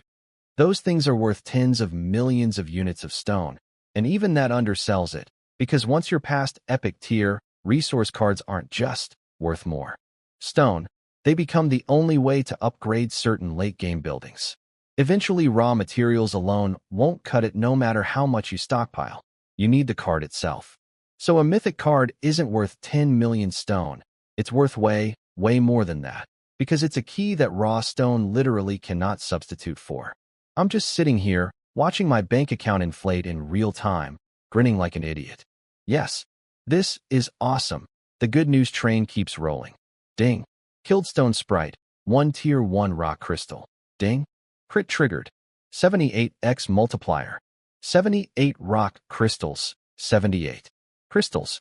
At the drop rates I know, that's an absurd haul on its own. And I'm not even tempted to sell these. Crystals are way too valuable for buildings and unit breakthroughs. This stays in the vault, no debate. Crits don't fire again on crystals for a while, but I keep slowly accumulating a few more naturally. Most of the real damage output, though, is coming from my archmages. Their AoE spells are just clearing entire crowds per cast, which is doing more work here than my crit talent ever could. Quantity over luck, basically. Their levels are climbing fast too. High talent units are usually slow to level because they need way more EXP per level, but they hit way harder once they do. For reference, my battle angels killed tens of thousands of wood sprites yesterday and only reached black iron 3-star. AoE clearing is apparently just a much faster leveling method. An hour later, dungeon ends. Results: stone sprites killed, 57,843 stone collected, 502,347 units resource cards, 12,832 common, 5,267 elite, 988 rare, 127 epic, 20 legendary, 1 mythic crystals, 84 tier, 1 rock crystals grade. SSS, I'm doing the math in my head and basically choking on air. Even excluding everything above epic tier, because those aren't fairly priced in raw resource terms anymore. I'm sitting on something like 17 million units worth of stone. If stone sells anywhere near wood's going rate, and it should, probably even higher. This is an absolutely obscene amount of wealth. I won't need to worry about money for a long time. Let's go. Back home, I'm practically vibrating with excitement at this point. We return, but I don't stop there. I immediately pull up the panel. Wood dungeon. One more time. Ding. 1 wood dungeon attempt remaining today. Enter. Back to the familiar forest, same wood sprites. Except this time I bring the archmages along too. I turn to Alicia. Can the archmages group up enemies into one spot? She thinks for a second. Yes, they have crowd control skills. My eyes light up. Then let's do this. Archmages herd everyone into a clump. Battle angels mow them down.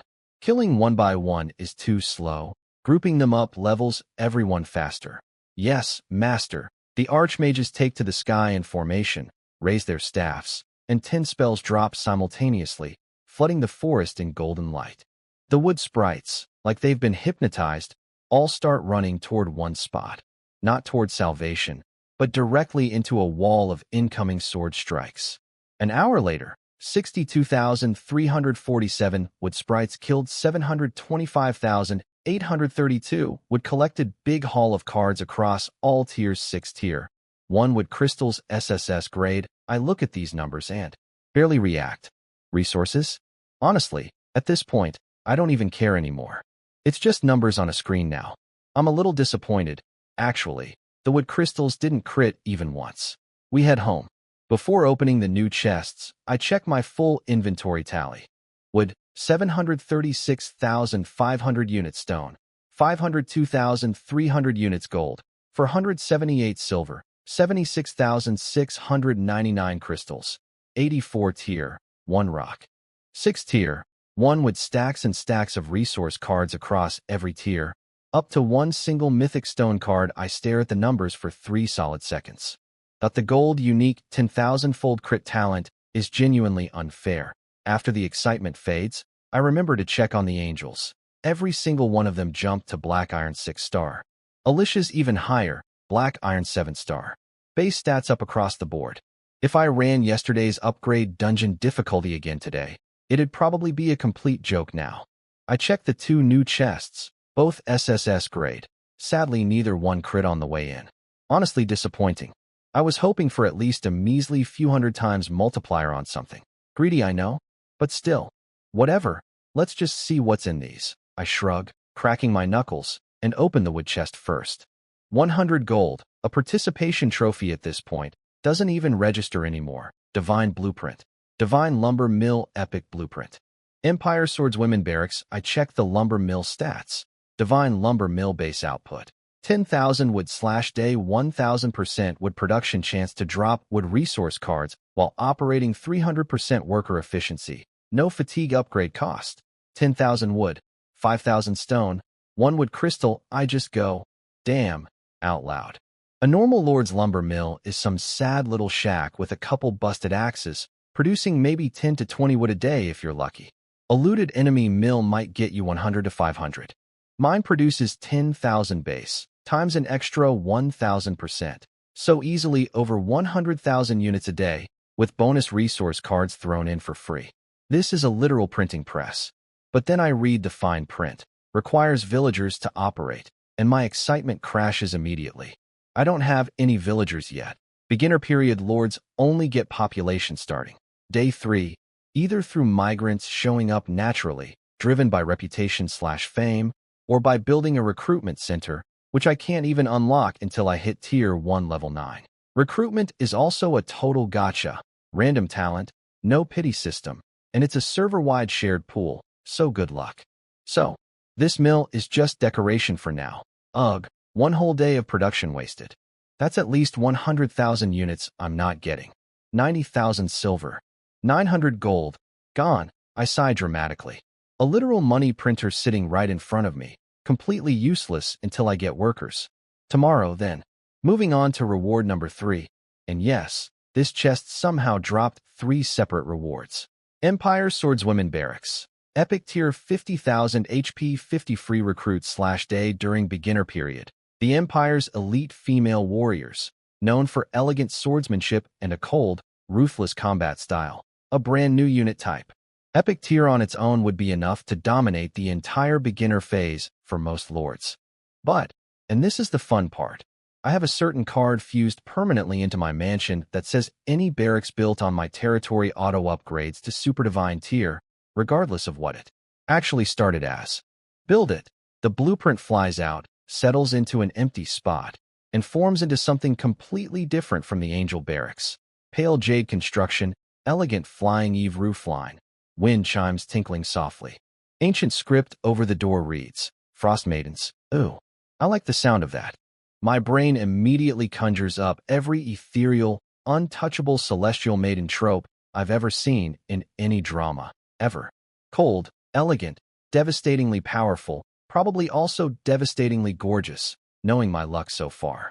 I check the panel. Frost Maiden Barracks. Super Divine tier, 1 billion HP 10 free recruits, / day evaluation. No comment necessary. Just incredible. I grin so wide it hurts. Confirmed, the card really does auto-upgrade any barracks I build to Super Divine, no exceptions. My free tier card just turned an epic blueprint into another billion HP monster. No hesitation. Recruit. The barracks doors swing open, soft pale blue light pouring out, and figures start stepping through the glow.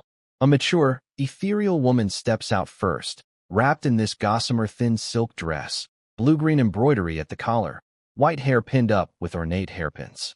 Shorter than my angels, maybe 5 feet 9 inches, and she radiates this otherworldly, untouchable, celestial being, energy. Untouchable, huh? Yeah. I immediately don't believe that for a second. Because once the recruit animation finishes and I see the full lineup, I realize Cold Celestial Maiden is doing some serious false advertising here. These aren't ethereal sort of mortals. These are walking structural engineering marvels. The proportions on these women rival Alicia's, and Alicia is considerably taller than these girls, which means the ratios here are somehow even more extreme. The pale silk robe is stretched to its absolute physical limits, waist tiny enough to span with one hand, hips and everything below doing a lot of work to fill out the rest of the silhouette. Long legs visible through the gauzy fabric. Simple white flats. The whole outfit sways with every step in a way that's actively making it hard for me to think straight. This is borderline criminal. I have been struck down 1,000 times over. And it's not just the bodies. Every single face is genuinely stunning. Sharp, elegant features. That classic, cold and distant, aristocratic look. Except now that expression is paired with bodies built like this, and the contrast between untouchable Ice Queen face and everything else is doing something to my brain that I don't have the vocabulary for. This combo is somehow more dangerous than either trait alone. My nose is heating up again. We're doing this again, apparently. 10 Frost Maidens, lined up, all waiting for something, eyes darting back toward the barracks entrance. Then the light flares one more time. The big one's coming. A woman half a head taller than the rest steps out. Same white silk theme, but accented in purple instead of blue-green, and somehow showing even less skin while looking even more dangerous, purely through how perfectly the fabric clings. If the other 10 were already an emergency, this one is a 5-alarm fire. I immediately look away and recite, "Form is emptiness," in my head several times in a row. A tiny devil Subai and angel Subai appear on my shoulders. Devil, just look.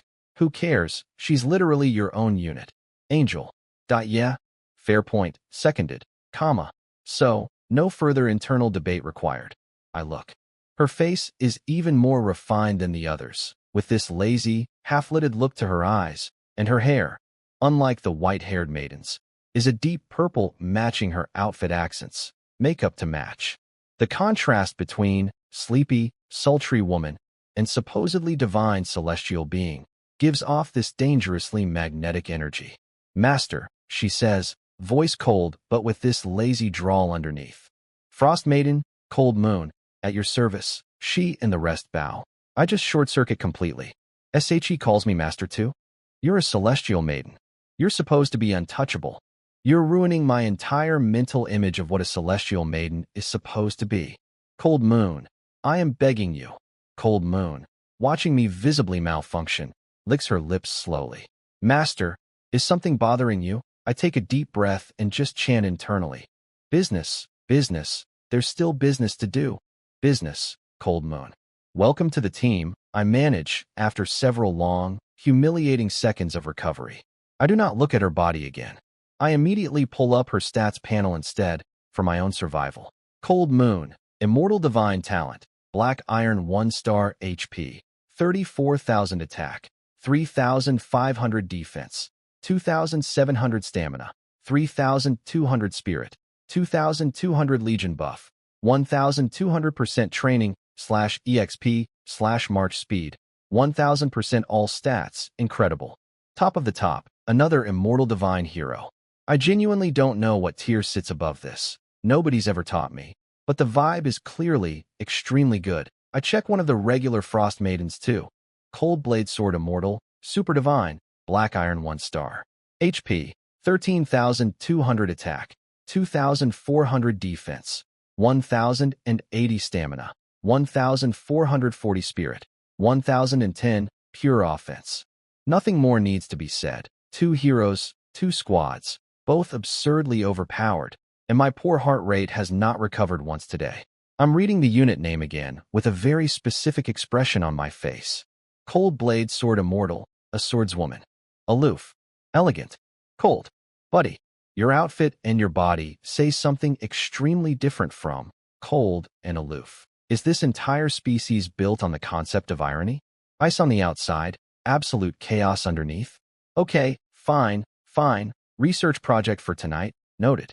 All right, Cold Moon, you're in charge of the Frost Maiden Legion from here on out. Yes, master. She bows with that same lazy smirk and goes off to chat with Militia, while the rest of her squad mingles with the angels.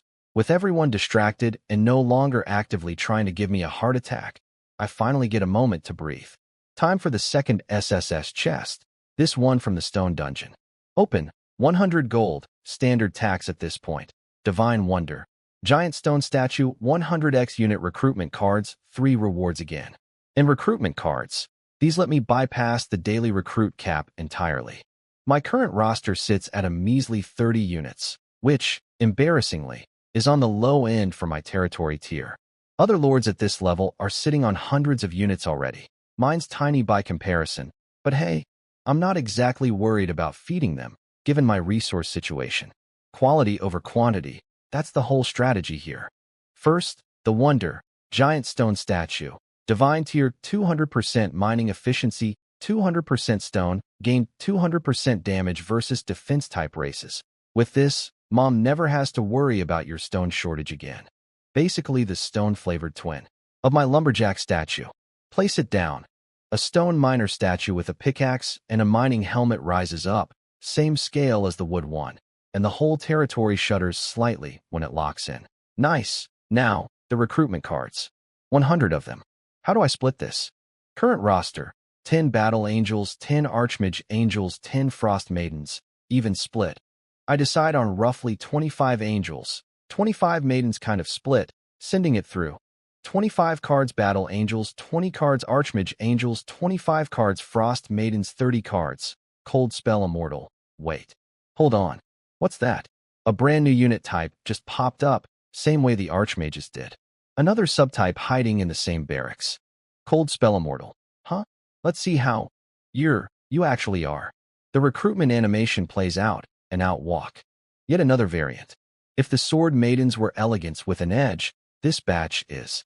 Look, I'm a normal man. I notice physical traits first. That's just how eyes work. Don't judge me. And this batch is, to put it simply, bigger. Bigger doesn't mean less fit. To be clear, just more. Generously proportioned. We're talking I-cup territory, wrapped in nearly transparent dark gauze robes with black and white inner lining, doing the bare minimum to preserve modesty. And somehow, despite the body language being maximum chaos, their faces are even colder and more aloof than the Sword Maidens. Sharp, distant, untouchable expressions, jet black hair instead of the silvery white from before, which actually makes the icy demeanor land even harder. They line up, bow in unison. Master, that voice. A husky, mature, cold older sister voice, combined with that frosty expression and that master line. I am not okay. I am once again not okay. Cold Spell Immortal, Super Divine, Black Iron 1-star HP, 14,000 attack, 1,900 defense, 800 stamina, 1,000 spirit, 2,200, another team wipe machine. Same role as the Archmages, wide AoE, mass clearing.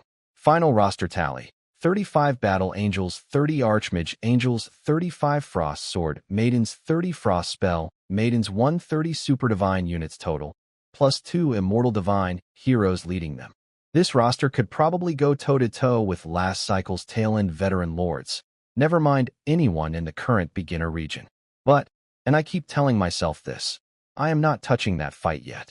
Staying quiet, staying hidden, growing in the shadows is the play. I don't move until I'm 99% sure I'm untouchable. Until then, none of this matters.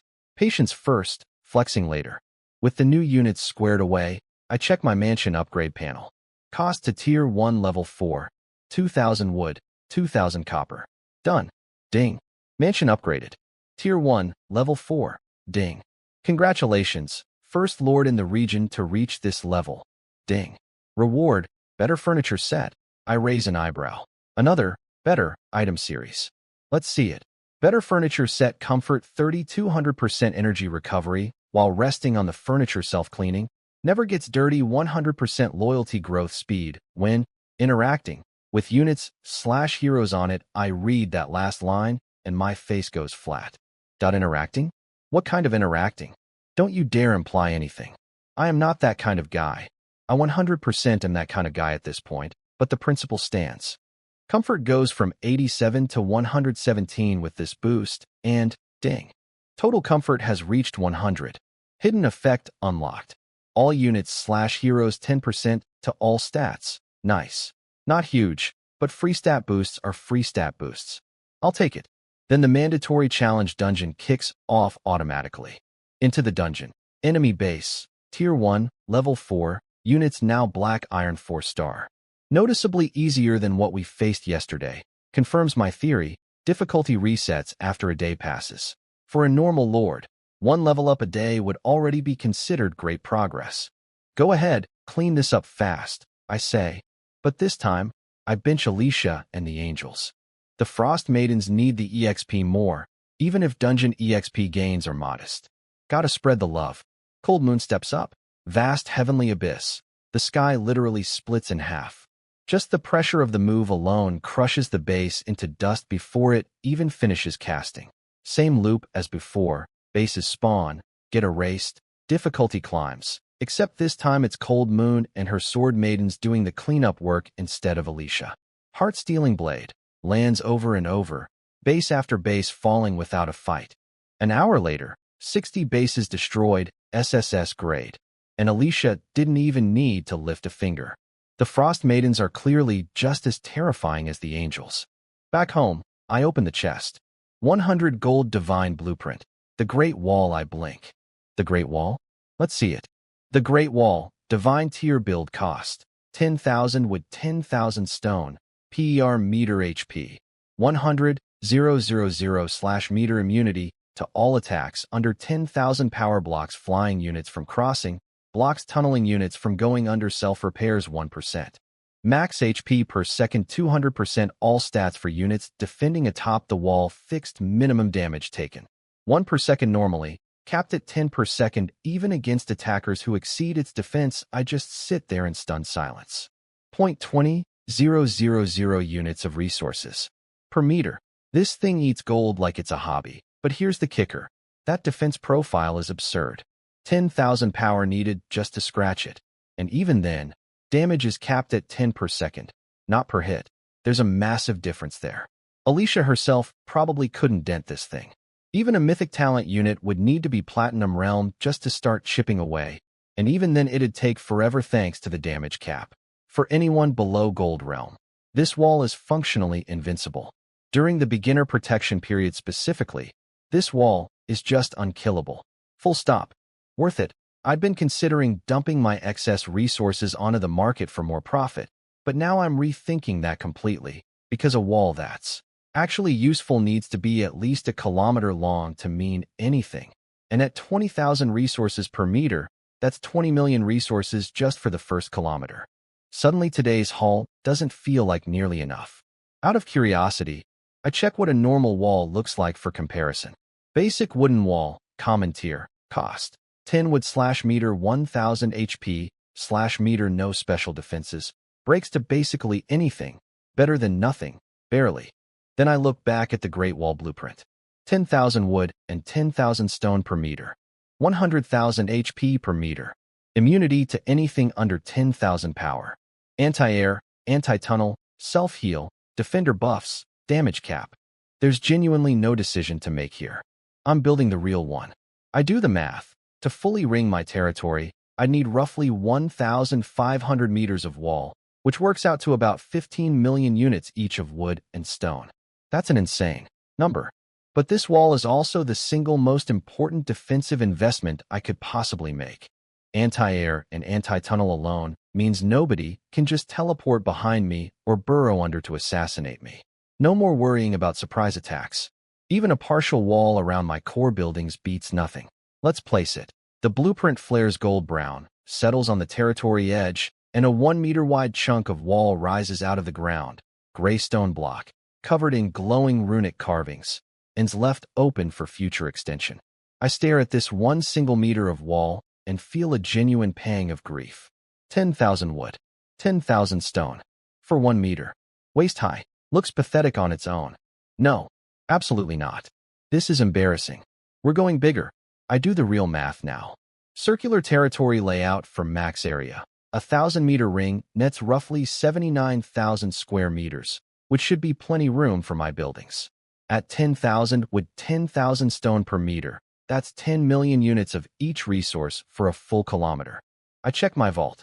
Wood, 736,500 units stone, 502,300 units plus stacks and stacks of resource cards across every tier. Raw stockpile alone doesn't cover it. But I've got resource cards to burn. Common cards equals 100 units each, rare equals 1,000, elite equals 10,000. I crunch the math. 10,000 common cards, 5,000 rare cards, for 100 elite cards, split between wood and stone, gets me right up to 10 million units of each, with 1,000 common cards held back for the actual build cost. Build. The blueprint erupts in gold-brown light and just starts extending, following the path I marked. 1 meter, 10, 100, 1,000. A complete ring of wall rises around my entire territory, dark gray stone covered in glowing runes that shimmer like they're alive. It's only a meter tall and wide. Looks almost comically small, like you could just hop over it. But the wall is seamless, no joints anywhere, like it grew straight out of the earth itself. And looking up, there's a faint golden shimmer in the air above it, the anti-air barrier. And looking down, a similar glow under the ground, anti-tunnel. Top to bottom, zero blind spots. I grin. With this thing up, not only are the random new lords no threat, even established veteran lords from earlier cycles would need to think twice before trying anything. 10,000 power minimum just to scratch it, gold realm minimum to leave a mark, and even then, capped at 10 damage per second while it self-heals 1,000 HP per second. They could attack for a lifetime and lose the math every single time. Worth every coin. I head back to the mansion. Dungeon's on a 47-minute cooldown, so I sink into my new fancy sofa and pull up regional chat to kill time. Alicia and Cold Moon both wander in and settle on either side of me. I don't comment on it, just let it happen at this point. Pick your battles. Chat's still going strong, no signs of slowing down. Guys, I can't take it anymore. Can't beat the wood dungeon. Can't beat the stone dungeon. Tried going outside to chop wood manually. Walked 500 meters and got my entire squad one-shot by a wild black iron 9-star boar. Back to 0 units. That's nothing. I tried the stone dungeon yesterday out of desperation. 3 minutes in, full wipe. Those stone sprites have HP like an actual wall. Couldn't even scratch them. Yeah, people out there are getting absolutely demolished by the exact same dungeons I'm casually farming for millions of resources a day. Different game entirely, apparently. I scroll through more chat. People getting wrecked, complaining they can't even afford basic resources. One guy joking he wants to chop himself up for firewood at this point. Rough out there.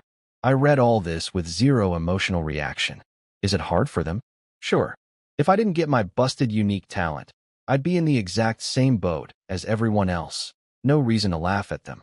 But I'm also not signing up to be anyone's charity. People will take help and then guilt trip you for not giving more.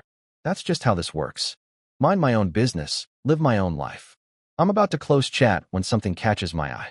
Ye Heavenly Emperor, 1000 wood, 1.2 silver per 10 units, DM me.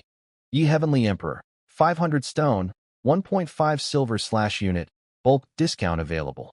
Ye Heavenly Emperor, more tomorrow. Looking for long-term buyers. I raise an eyebrow. Ye Heavenly Emperor. That name rings a bell. Oh right, the guy who slid into my friend requests claiming he had a mythic talent and wanted to give me the chance to invest in him. That clown.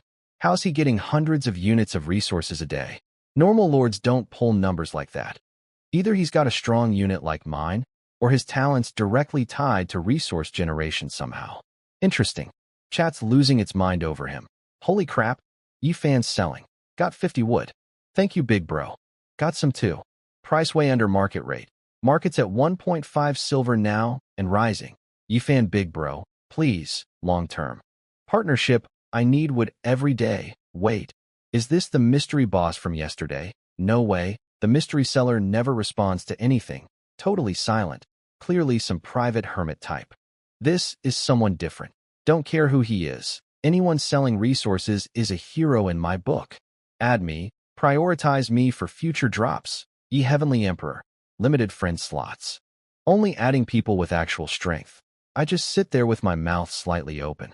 Duh. Is this guy stupid? Or just really young? Broadcasting that you're sitting on a resource stockpile in a world like this is basically the equivalent of announcing you found oil in your backyard during a famine. Sure, the system protects new lords from direct attacks right now, but the second that protection lifts, every greedy faction in the region is going to come looking for him. Talent doesn't matter if you haven't grown into it yet. In this world, an unprotected prodigy is just a really valuable target. Best case for him. Getting enslaved as someone's personal resource farming machine, forever. Idiot. Absolute idiot. I close the chat and check my friend requests, still pinned at 999 of course.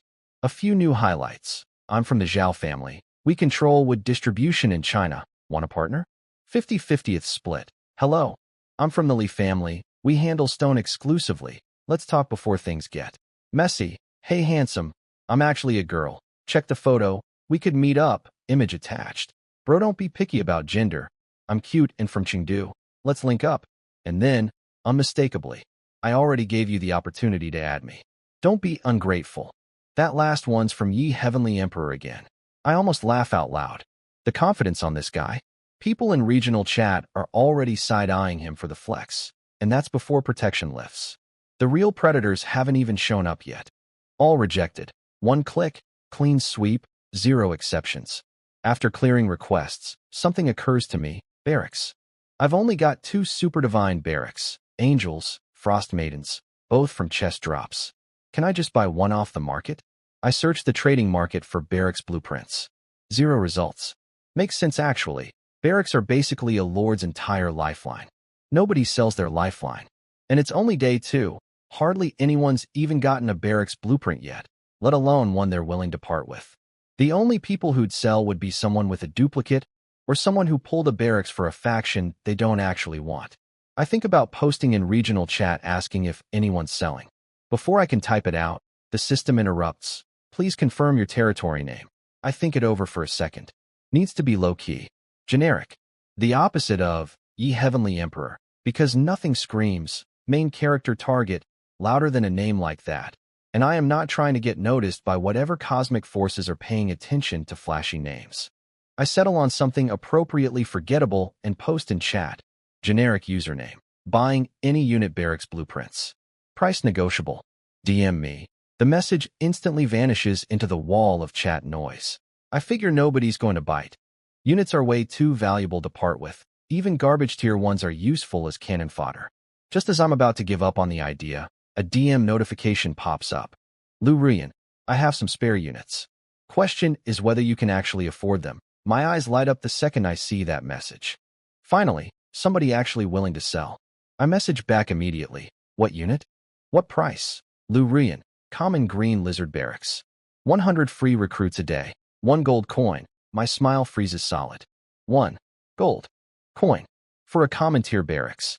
Do I look like a guy who's just casually carrying a spare gold coin around? I am, very much so, but she doesn't know that, and I'm not telling her.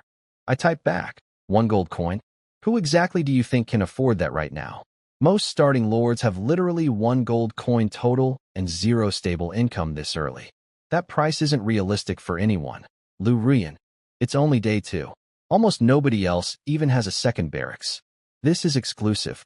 And if you're already out here trying to buy barracks blueprints this early, you clearly know what you're doing, which means a gold coin shouldn't actually be a problem for you. I almost laugh. Is she fishing to see how rich I actually am? You're overestimating me. I just want a common unit as cannon fodder for the upgrade dungeons. What else is a basic unit even good for? Can't even use it to recruit more, and I'd still have to pay its upkeep. That's worth maybe a silver coin, tops. She goes quiet for a second, then, you actually know your stuff. Guess class wasn't a total waste for you. I don't reply, just wait for her counter. Lu Rian, fine. Meet in the middle. 50 silver. I just stare at the screen. From 1 gold to 50 silver, exactly half. Classic opening high to anchor move. This woman's as sharp as her name implies. Lu Rian, willow like smoke. Very poetic for someone running a hustle. 5 silver. Final offer. I'm not poor, but I'm also not getting scammed for sport. I don't even need this unit that badly. Lu Rian, 5 silver? I could trade that for resources and get more value than that. Me. Then go sell resources instead.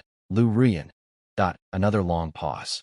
I lean back on my fancy new couch, completely unbothered, waiting her out.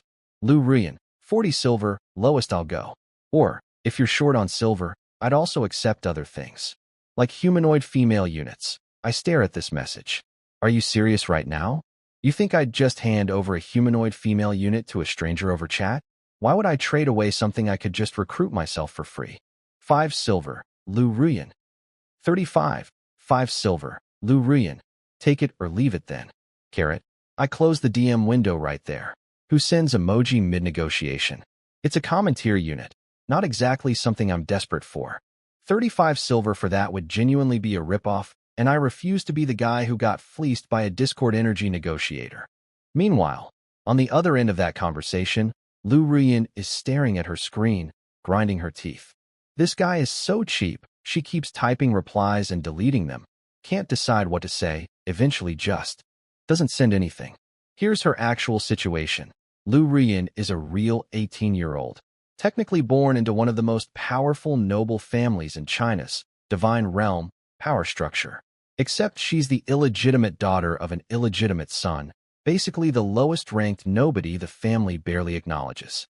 But she rolled a genuinely insane talent entering this world. Mythic, Goddess's Grace.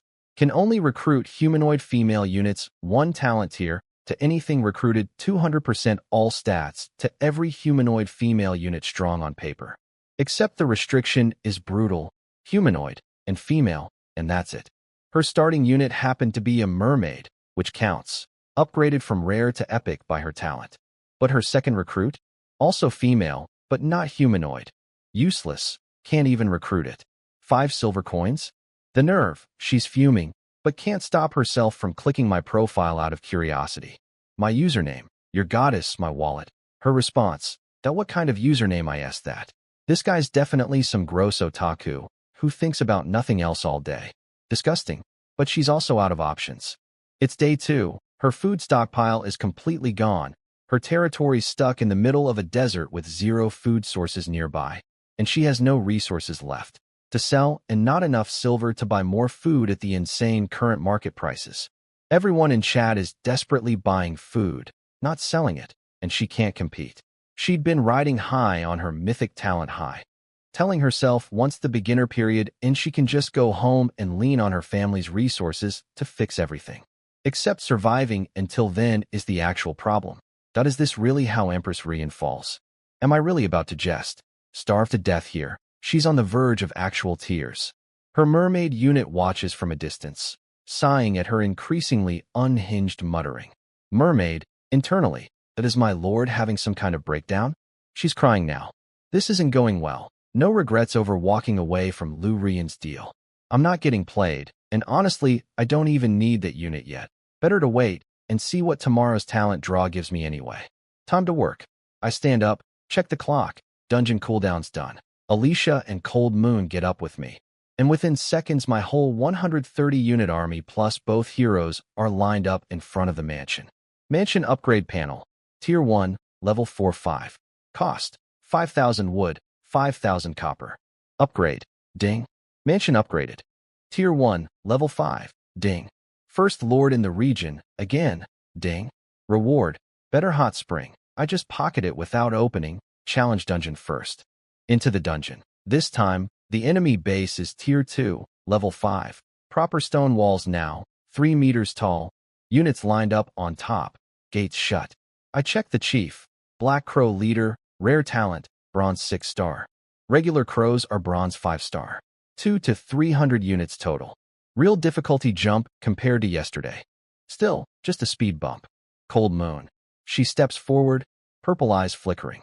Vast heavenly abyss. The sky tears apart again. Walls collapse. Units evaporate. Entire base gone in under 3 seconds. She turns back to me, lazy and smug. Satisfied master. Very, I say, grinning. Same loop as always. Bases spawn. Cold Moon one-shots them. Repeat. Alicia just watches from the sidelines this round, leaning against me. Master, Cold Moon's really strong. Huh. I flick her nose affectionately. You're not bad either. Master's always so nice to me. I love Master. Alicia practically melts into my side. So now we've got this weird tableau. Cold Moon single-handedly wiping out entire armies on the front line, while Alicia and I are back here being disgustingly cute at each other. Cold Moon glances back once, doesn't say anything, just smirks knowingly, and goes back to vaporizing bases. By the final base, even Cold Moon's breathing a little harder.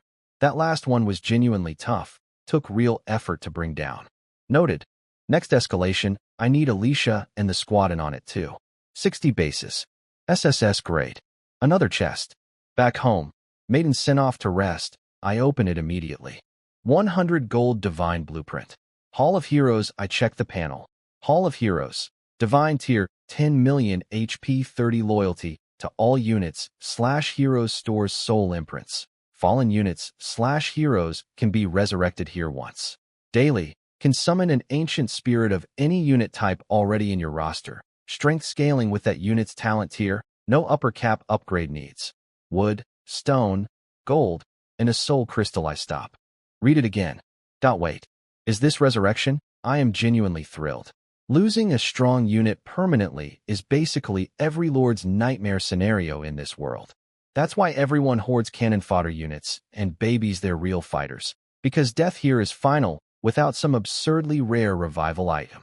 This building just casually erases that entire fear. And it's not just resurrection. I can summon an ancient version of any unit type I already have, once a day, with literally no power ceiling on how strong that summon could be. So tomorrow I could be calling in an ancient tier holy angel or frost maiden into battle. Who knows how strong? Once a day is a limit, sure, but it's an absurd limit to have it all. On top of that, 30 loyalty. Stack that with everything else, and my total loyalty's basically sitting right at the edge of 200, just 3 points short. I am dying to know what happens past the 200 mark. But first things first, get this building up so my squad has a safety net. I take a breath. Place it. Gold light flies out toward the center of my territory, settles, and begins to take shape. A massive, imposing structure starts rising from the ground. The Hall of Heroes finishes forming.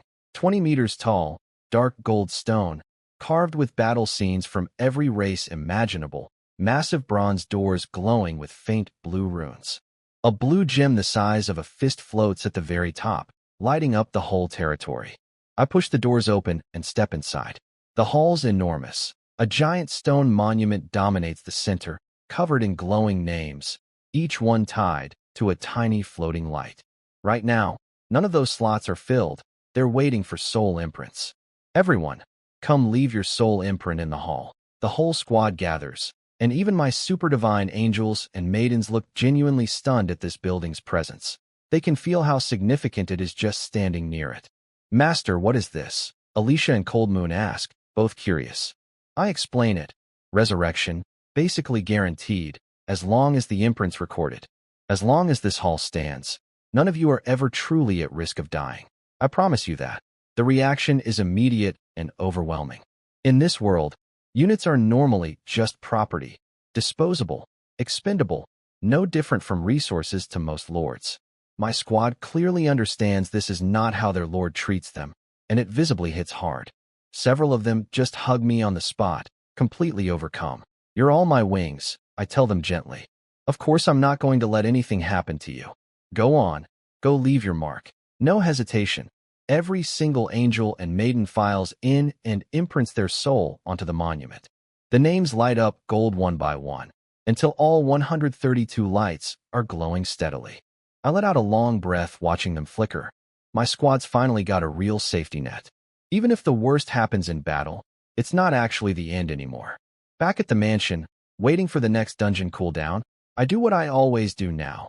Relax with Alicia and Cold Moon flanking me on either side, scrolling chat. Chat's a disaster zone. My units are starving. Does anyone have food? Paying premium. Where would we get extra food? You recruited too many units. That's on you. PSA. Hungry units lose loyalty fast. Mine are giving me looks like they want to eat me now. Can confirm. Mine started dropping loyalty at lunch. I overheard them plotting to literally eat me. Need help. Kind of urgent. My units haven't eaten in over a day. They're rioting. I can't control them. They're coming for me. Help. Hang on. Are you okay? You don't sound eaten. I've got spare food. I can share. Oh, thank you, big bro. I'll definitely. Ow. Thanks so much. Someone snarks. Wasn't her unit a goblin? Suspicious. I scroll through with mild amusement. Clearly some clown content mixed in there, but it confirms something real. Food shortages are hitting hard across the board. Units genuinely need to eat, mine included. The only difference is my cafeteria infinitely generates divine tier meals, so my squads never even had to think about this problem. If I hadn't pulled that building, I'd be out here risking my neck hunting too. I briefly consider selling food on the market, easy profit, given the shortage. But I immediately drop the idea. My cafeteria's output is way too high tier to sell, without basically handing my enemies a massive power-up. Not happening. Meanwhile, somewhere else, Yi Fan is reading the exact same chat meltdown, smiling like a man with a plan. He remembers this exact crisis from his past life. Day 2. Food shortage, leading to loyalty collapse, leading to mass desertions, right before a random disaster dungeon hits territories directly on day 3. Earthquakes, floods, monster raids, bandit attacks, whatever the system rolls. First real beginner period test. Fail it, you're eliminated. Last time around, he got a monster raid and barely survived off the meat from the kills. This time, with his crit talent, killing even one monster solves his entire food problem instantly. And since he knows it's coming, he can prep in advance while everyone else scrambles blind. Stockpile resources now, sell high after the dust settles, snowball hard into day 5's dungeon unlock. Subai, he mutters, just wait. Once I catch up, I'm putting you in the ground myself. He pulls his wood and stone listings off the market. He's already banked his early profits. No need to keep selling cheap. Better to wait out the disaster and sell at a markup once everyone's desperate. Then he remembers something else from his past life, a name. Lu Ruyan, another mythic talent holder from this exact region, someone who eventually rose to real power within her family. Word was she had it rough early on. If he steps in now and helps her through it, she'd owe him. And hey, beautiful and powerful, sounds like a win either way. He grins, finds her in chat history, and fires off a DM. Quick aside on what's happening elsewhere, since it loops back to me eventually. Yifan spends a while crafting the perfect opening line to Lu Ruyan, settles on. Hey, you there, followed almost immediately by spamming her with free resources before she even responds. 200 wood, 200 food, no strings attached.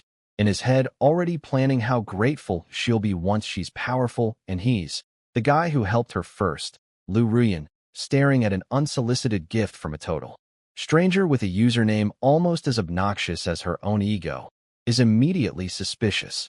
Random gifts from strangers always have a catch, but she's also out of food, and watching her mermaid unit eye her with increasing hunger. So she takes the resources, sends back a one-line, "Thanks, you're a good person," and immediately closes the chat, fully intending to ghost him and never acknowledge the debt again. Classic. Then, and this is the part that actually involves me, she screenshots the gift and sends it straight to my DMs, basically bragging. Hey, cheapskate. Look, someone else sent me free resources, and I'm Chinese nobility, and once the beginner period ends my family's going to invest heavily in me. So buying my barracks was your chance to get in good with me, and you blew it. I read this message lying on my couch, Alicia on one side cold, Moon on the other, and just mutter. Is this girl having some kind of episode? I type back exactly one character. Oh, send. Close chat. Move on with my life. Alicia leans over, curious. Master, who was that? Two clowns finding each other, I say, completely unbothered. Some simp who opened with "Hey you there," and a self-proclaimed little goddess. Genuinely a perfect match. Iconic duo, really. Meanwhile, Lu Ruyan stares at my one-word reply like it personally insulted her ancestors. Duh. Oh, he just said OH? She's vibrating with rage. She's literally nobility. Illegitimate, sure, but still technically a Lu. Mythic tier talent. Guaranteed family investment post-beginner period. How dare this random anonymous trader respond with one syllable of pure indifference. But then her brain, which is genuinely sharp, illegitimate daughter forced to be clever sharp, catches up with her anger. Wait, he heard, noble family, and had zero reaction. Either he doesn't understand what that means, unlikely, he clearly knows the market inside and out, or his own background is at least as powerful as hers, possibly more. She narrows her eyes, fully convinced now. This guy's backing is probably equal to or bigger than the Lu family's. Which means pissing him off would be a mistake. Which means, ugh, she actually needs to be nice to him now. Years of being the overlooked, unloved daughter of a minor branch have made her annoyingly good at this kind of social calculation. She takes a breath, reopens our chat, and tries again, completely different energy this time. Lu Ruyan. Hey you there, Lu Ruyan. Meanwhile, sends me an entire essay trying to pitch a mutual benefit partnership, leaning hard into the "we're both probably noble family elites" angle. I don't respond at all, not because I'm playing it cool, but because I'm literally just busy fighting a dungeon and don't see the message. She, of course, reads my silence as ultimate power move energy, gets even more convinced I'm someone important, and spirals into a polite, fake grateful message to Yifan in the meantime, gritting her teeth through every word. Anyway, what I was actually doing. Dungeon cooldown clears, I head in, And the enemy base this time is brutal. 5-meter stone walls, hundreds of units packed inside, and 5 heroes, all epic tier. This is a genuine step up in difficulty. Cold Moon, Alicia. Both of you, full power, together this time. They nod at each other. Vast heavenly abyss. Cold Moon tears the sky open. Raging wave. Cleave heaven and earth. Alicia answers with gold light. Then everyone joins. Angels diving in. Archmages raining spells. Sword maidens slashing. Spell maidens unleashing AoE. All 130 units plus both heroes, going completely all in. The base just disappears under the combined assault. Walls crumble. Units vaporize. Heroes erased. Continue, I say, not letting up. Same loop, scaling difficulty. By base 40, Cold Moon and Alicia are visibly breathing hard. By base 50, the rank-and-file units are starting to flag. By base 60, Tier 3, Level 9, full Silver 9-star roster. It takes my entire combined force a full 59 seconds of sustained effort to bring it down. 59 seconds. That's basically an eternity by our standards. 60 bases. SSS, just barely. Reward chest secured. Back home, Cold Moon just sits down on the ground, completely drained, purple eyes heavy with exhaustion. Alicia leans against me, breathing hard. The rest of the squad is barely standing, swaying on their feet, full mana burnout. They threw out so many high-tier spells today that even with the Archmages and Spell Maidens constantly feeding mana back into the group, plus pre-buffed food, it was just enough to scrape through. Watching them like this actually hurts a little. I do some quick math. Today's difficulty hit its absolute ceiling. We barely made the SSS cutoff. One more second, and we might have missed it entirely. Starting tomorrow, I decide, we only push 2 levels a day, max safety first. I'll happily skip the first upgrade bonus if it means keeping the SSS grade locked in every time. And nobody gets hurt. I genuinely don't think I could handle watching that happen. I check the first upgrade reward, hoping it's something useful given the state everyone's in. Better Hot Spring Soaking instantly clears all mental and physical fatigue, instantly restores all spirit, energy, and stamina. Comfort 20, a nice soak after a hard battle. What a treat. Perfect timing. Exactly what everyone needs right now. Place it. Pale blue light flies out and settles. A circular hot spring forms. White jade stone, 50 meters across, steam rising gently, flower petals drifting on the surface, smells incredible. Pale jade paths wind around the edges, lined with faintly glowing plants. Looks like something out of a fantasy painting. Only issue, it's huge, and my current walled territory might actually be too small to fit it comfortably alongside everything else. I'll need to expand the wall boundary, but that's tomorrow's problem. Building more wall needs resources I don't have spare right now, not until after a couple more dungeon runs. For now, I turn to my exhausted squad. Everybody go soak. Recover. Everyone freezes for a second, staring at the new hot spring, before erupting in cheers. They can already feel the relaxation radiating off it. Another rare gift. Another building that's exclusively for them. They're constantly noting that I keep providing all this stuff for them and never seem to indulge myself the same way. The guilt-tripping gratitude continues. To thank me, the entire squad just strips down and jumps in. All 130 of them. At once. Master, come join us. I stare at this scene and my brain just stops functioning. 130 absurdly gorgeous angels and maidens, all playing around in a steaming hot spring, visibility coming and going with the mist. I am one nosebleed away from a medical incident. Master, get in already, Alicia coos, and before I can even respond, several pairs of soft hands just pull me straight into the water.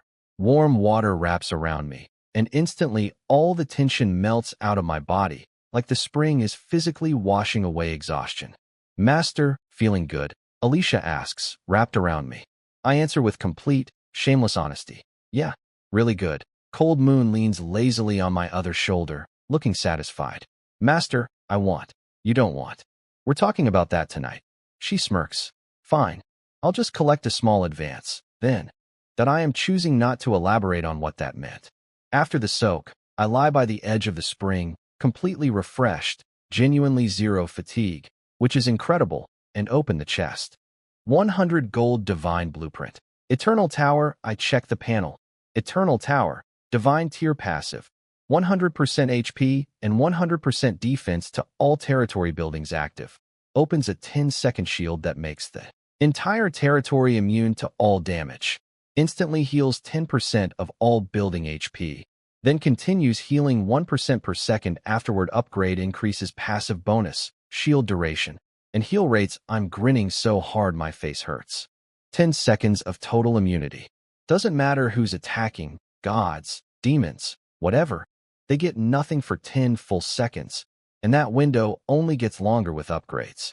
Combined with the instant heal back and ongoing regen, this is basically undo button for an entire siege. This is, hands down, the single best survival tool I could have gotten. My biggest fear this whole time has been getting curb stomped by something I never saw coming before. I'm strong enough to defend myself. This building, paired with the Great Wall, makes my territory genuinely close to unkillable. Place it. Gold light flies to the territory center, and a slender 30-meter tower rises, covered in glowing runes, golden bells chiming softly at every tier, a huge gem at the top casting light over the whole base. The moment it locks in, every building visibly looks sturdier, like they're wrapped in armor. Only downside, space is getting tight now. Gonna need more wall expansion tomorrow.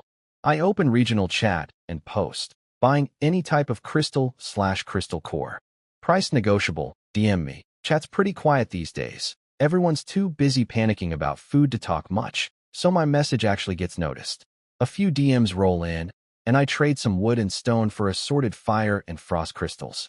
Not exactly what I need yet, but stockpiling never hurts. That night, after dinner, I head back to the mansion to sleep. Alicia and Cold Moon exchange a look behind my back and quietly slip in after me.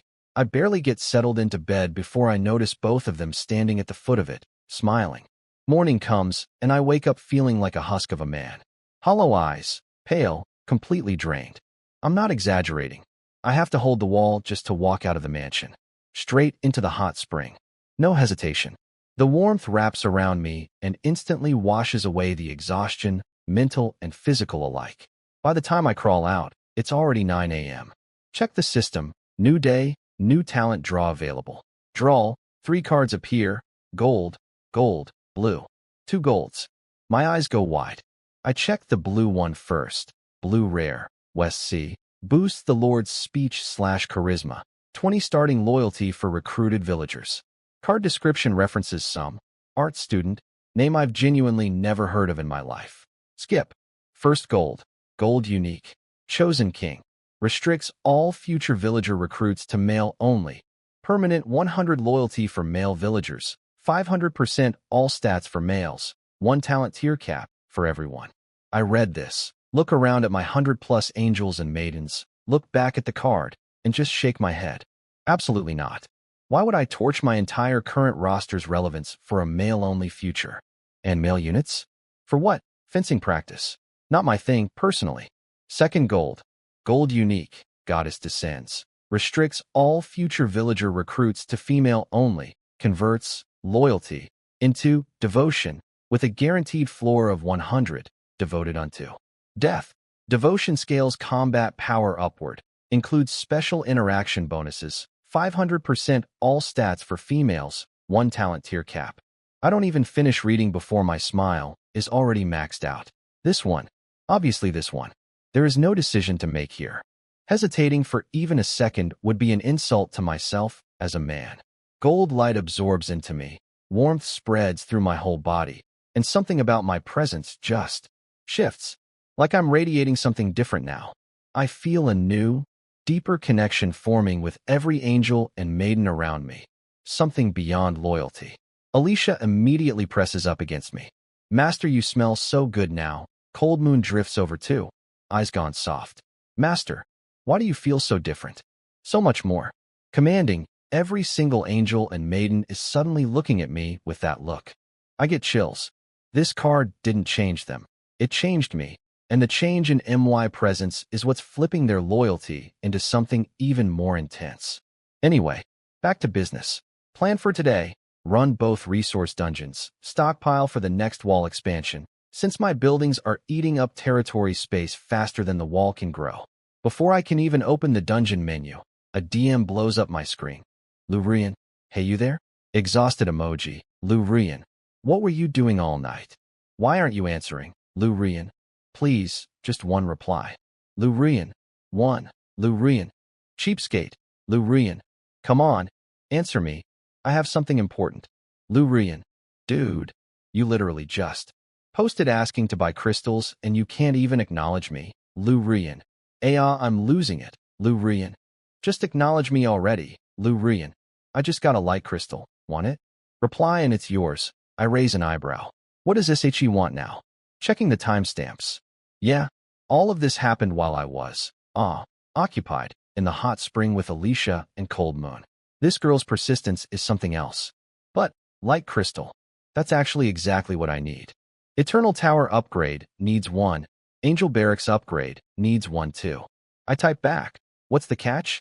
I don't believe you're giving it away for free. She replies instantly, no catch at all. I genuinely just want to give it to you.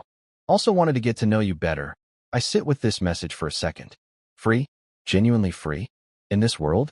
People don't just give things away here, and definitely not to get to know some random anonymous trader. I've done literally nothing remarkable since arriving. I've been hiding in my territory the entire time. Nobody should care who I am. I know exactly what I'm worth here, and it's nothing notable, so I keep it simple. Not interested in getting to know you. Let's talk price. She reads this and apparently almost has a stroke. Free gift rejected? She's never had this problem before. Back home people line up to give her things, not turn her down. She fires back an entire essay, theorizing that I must be some big shot heir from another major family who's just too important to care about a measly light crystal, and proposing we team up since the beginner period is dangerous and we both benefit from pooling strength before returning home to claim our respective family backing. I read this whole thing and feel a headache forming, but I push through it, and that's when it clicks. She thinks I'm secretly some powerful noble family scion. I narrow my eyes. Interesting. This girl's gullible, a little dim, and clearly running on pure wishful thinking. That's actually useful. I can keep my anonymity intact, let her assume whatever she wants about my status, and use the partnership purely for what it's worth. She's got real talent, and will presumably get real family backing eventually, which makes allying with her a decent long-term cover and resource channel. Sure, I reply. 2 words, total. I send over some starting food, plus 200 wood and 200 stone, stuff I genuinely don't need anymore. Calling it a fair trade for the crystal and barracks blueprint she's offering, even though I'm massively coming out ahead on value. She, naturally, reads my agreement as confirmation that the partnership is officially on, and breathes a sigh of relief. Her territory's stuck in a literal desert with a mermaid unit that has zero business being there, and without outside help she was genuinely facing elimination.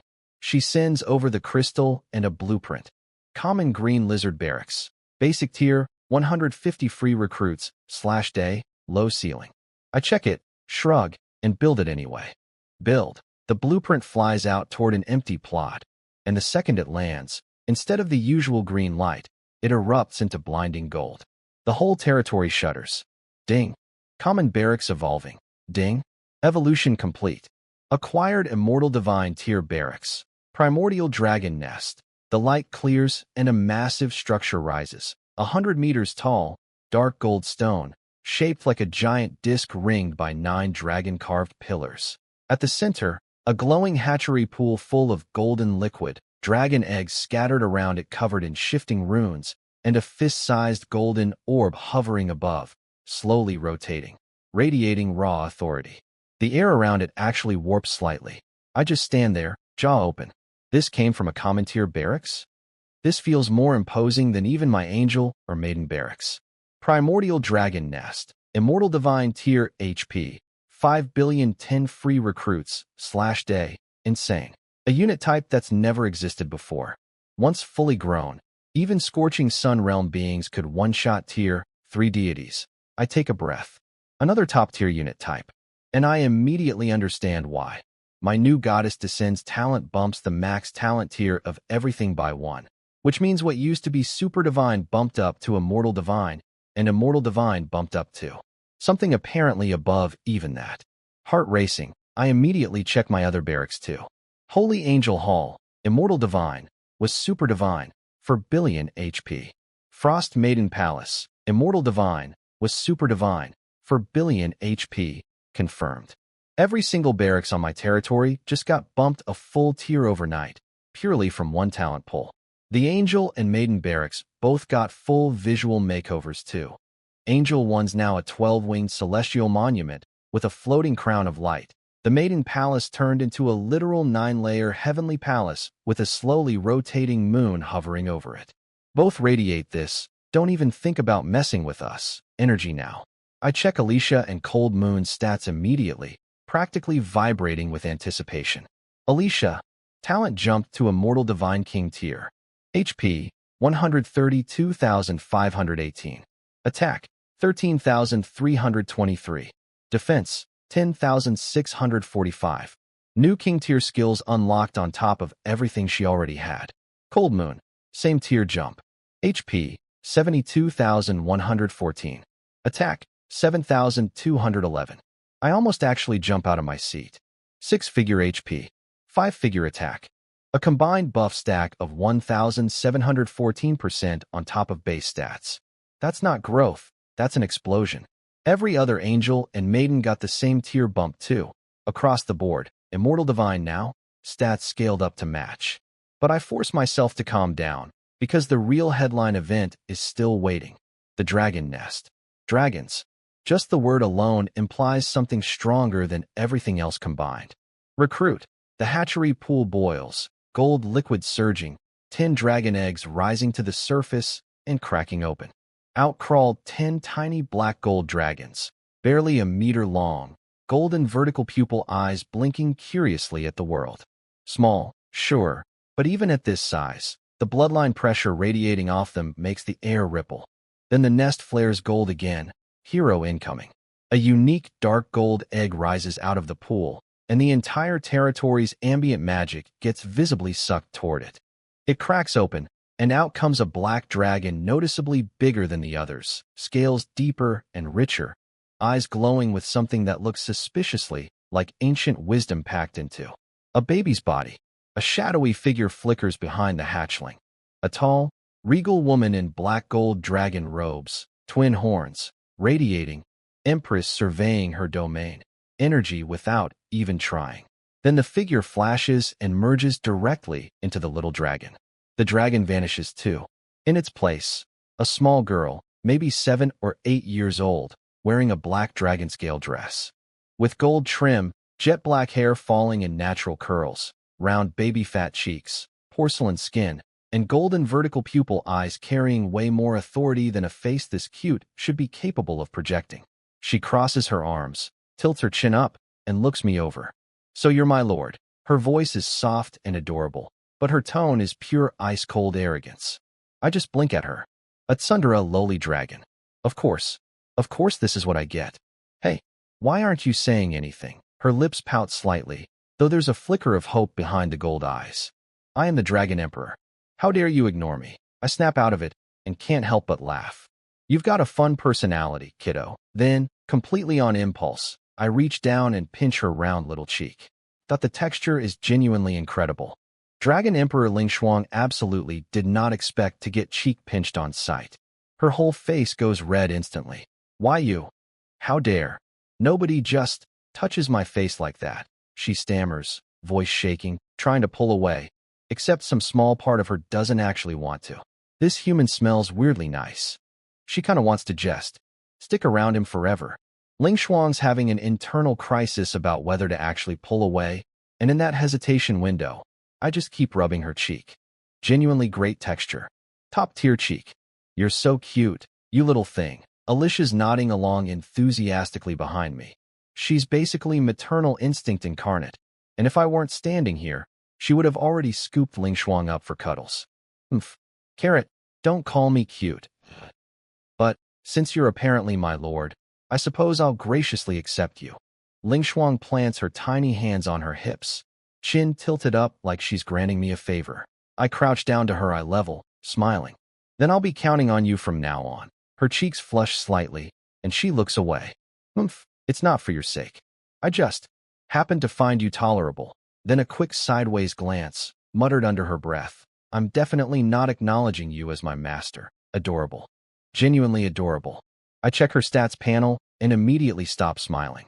Dragon Emperor Ling Shuang, Divine King Talent, Black Iron 1-star HP, 137,360 attack, 12,019 defense, 12,705 stamina, 11,332 spirit, 10,302, Divine King tier. Divine King tier. Divine King tier. Saying it 3 times because this should not be possible during the beginner period. I just stand there, completely blank. A Black Iron 1-star unit with 5-figure stats across the board. This rivals Militia. Cold Moon doesn't even come close. I check a regular baby dragon for comparison. Primordial Dragon, Immortal Divine, Black Iron 1-star HP. 68,680 attack. 6,009. A regular unit has stats roughly equal to Cold Moon's base numbers. The dragon species is just operating on an entirely different scale than everything else I have. I need a minute to process this. Dragons are just unreasonable. But after the shock fades, I land on, this is good news. Stronger units under my banner means more safety for everyone. No complaints here. After bringing Ling Shuang and the 10 baby dragons into the fold, I use my light crystal to upgrade the Angel Hall. Costs 10,000 wood, 10,000 stone, plus the crystal. Upgrade. The hall gets even more imposing, more golden runes flickering across the surface. Ding. Upgrade complete. Tier 1, Level 1. Effect. 5 free daily recruits, now 15/day. 10% skill damage for all holy angels. Solid. Even if modest right now, it'll compound over many levels. I greedily mash recruit on the Angel and Frost Maiden barracks too. No new subtypes this time. Just the same 4 types as before, but my roster's now at 165 total units. Not a bad haul. Morning sun on the territory, and the cafeteria is absolutely packed. Battle angels, archmages, sword maidens, spell maidens, and now 10 baby dragons plus Ling Shuang, all crowded around the table eating. The dragon's food is on another level entirely. Dragon Blood Fruit, Divine King. Permanent 500 HP, 10% all stats, 24 hours Dragon Soul Crystal, Divine King. Permanent 5% Dragon Roar Power, 500%.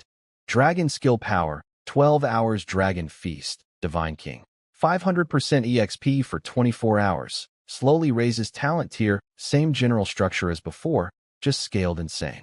What actually shocks me is their appetite. 1 baby dragon, 1, eats enough food for 100 people in a single sitting. 10 dragon blood fruits in 1 bite. 5 soul crystals at once. 3 full feast platters, gone instantly. And that's just per bite. They need way more than that to feel satisfied. Each dragon's plate is stacked into an actual mountain of food. My eye is twitching just watching this. If I didn't have an infinite supply cafeteria, these dragons alone would bankrupt me through sheer food cost. But hey, appetite aside, the combat power's absolutely real, so I'm not complaining. Lord, Ling Shuang waddles over on her tiny legs, carrying a little bowl, golden eyes hopeful. Here, for you. Inside the bowl, 1 single dragon blood fruit. I blink. Thought this is your food. Why are you giving it to me? Ling Shuang's cheeks go pink, and she immediately looks away. I'm not giving it to you specifically. I just noticed you hadn't eaten anything, so, whatever, here. What she's actually not saying.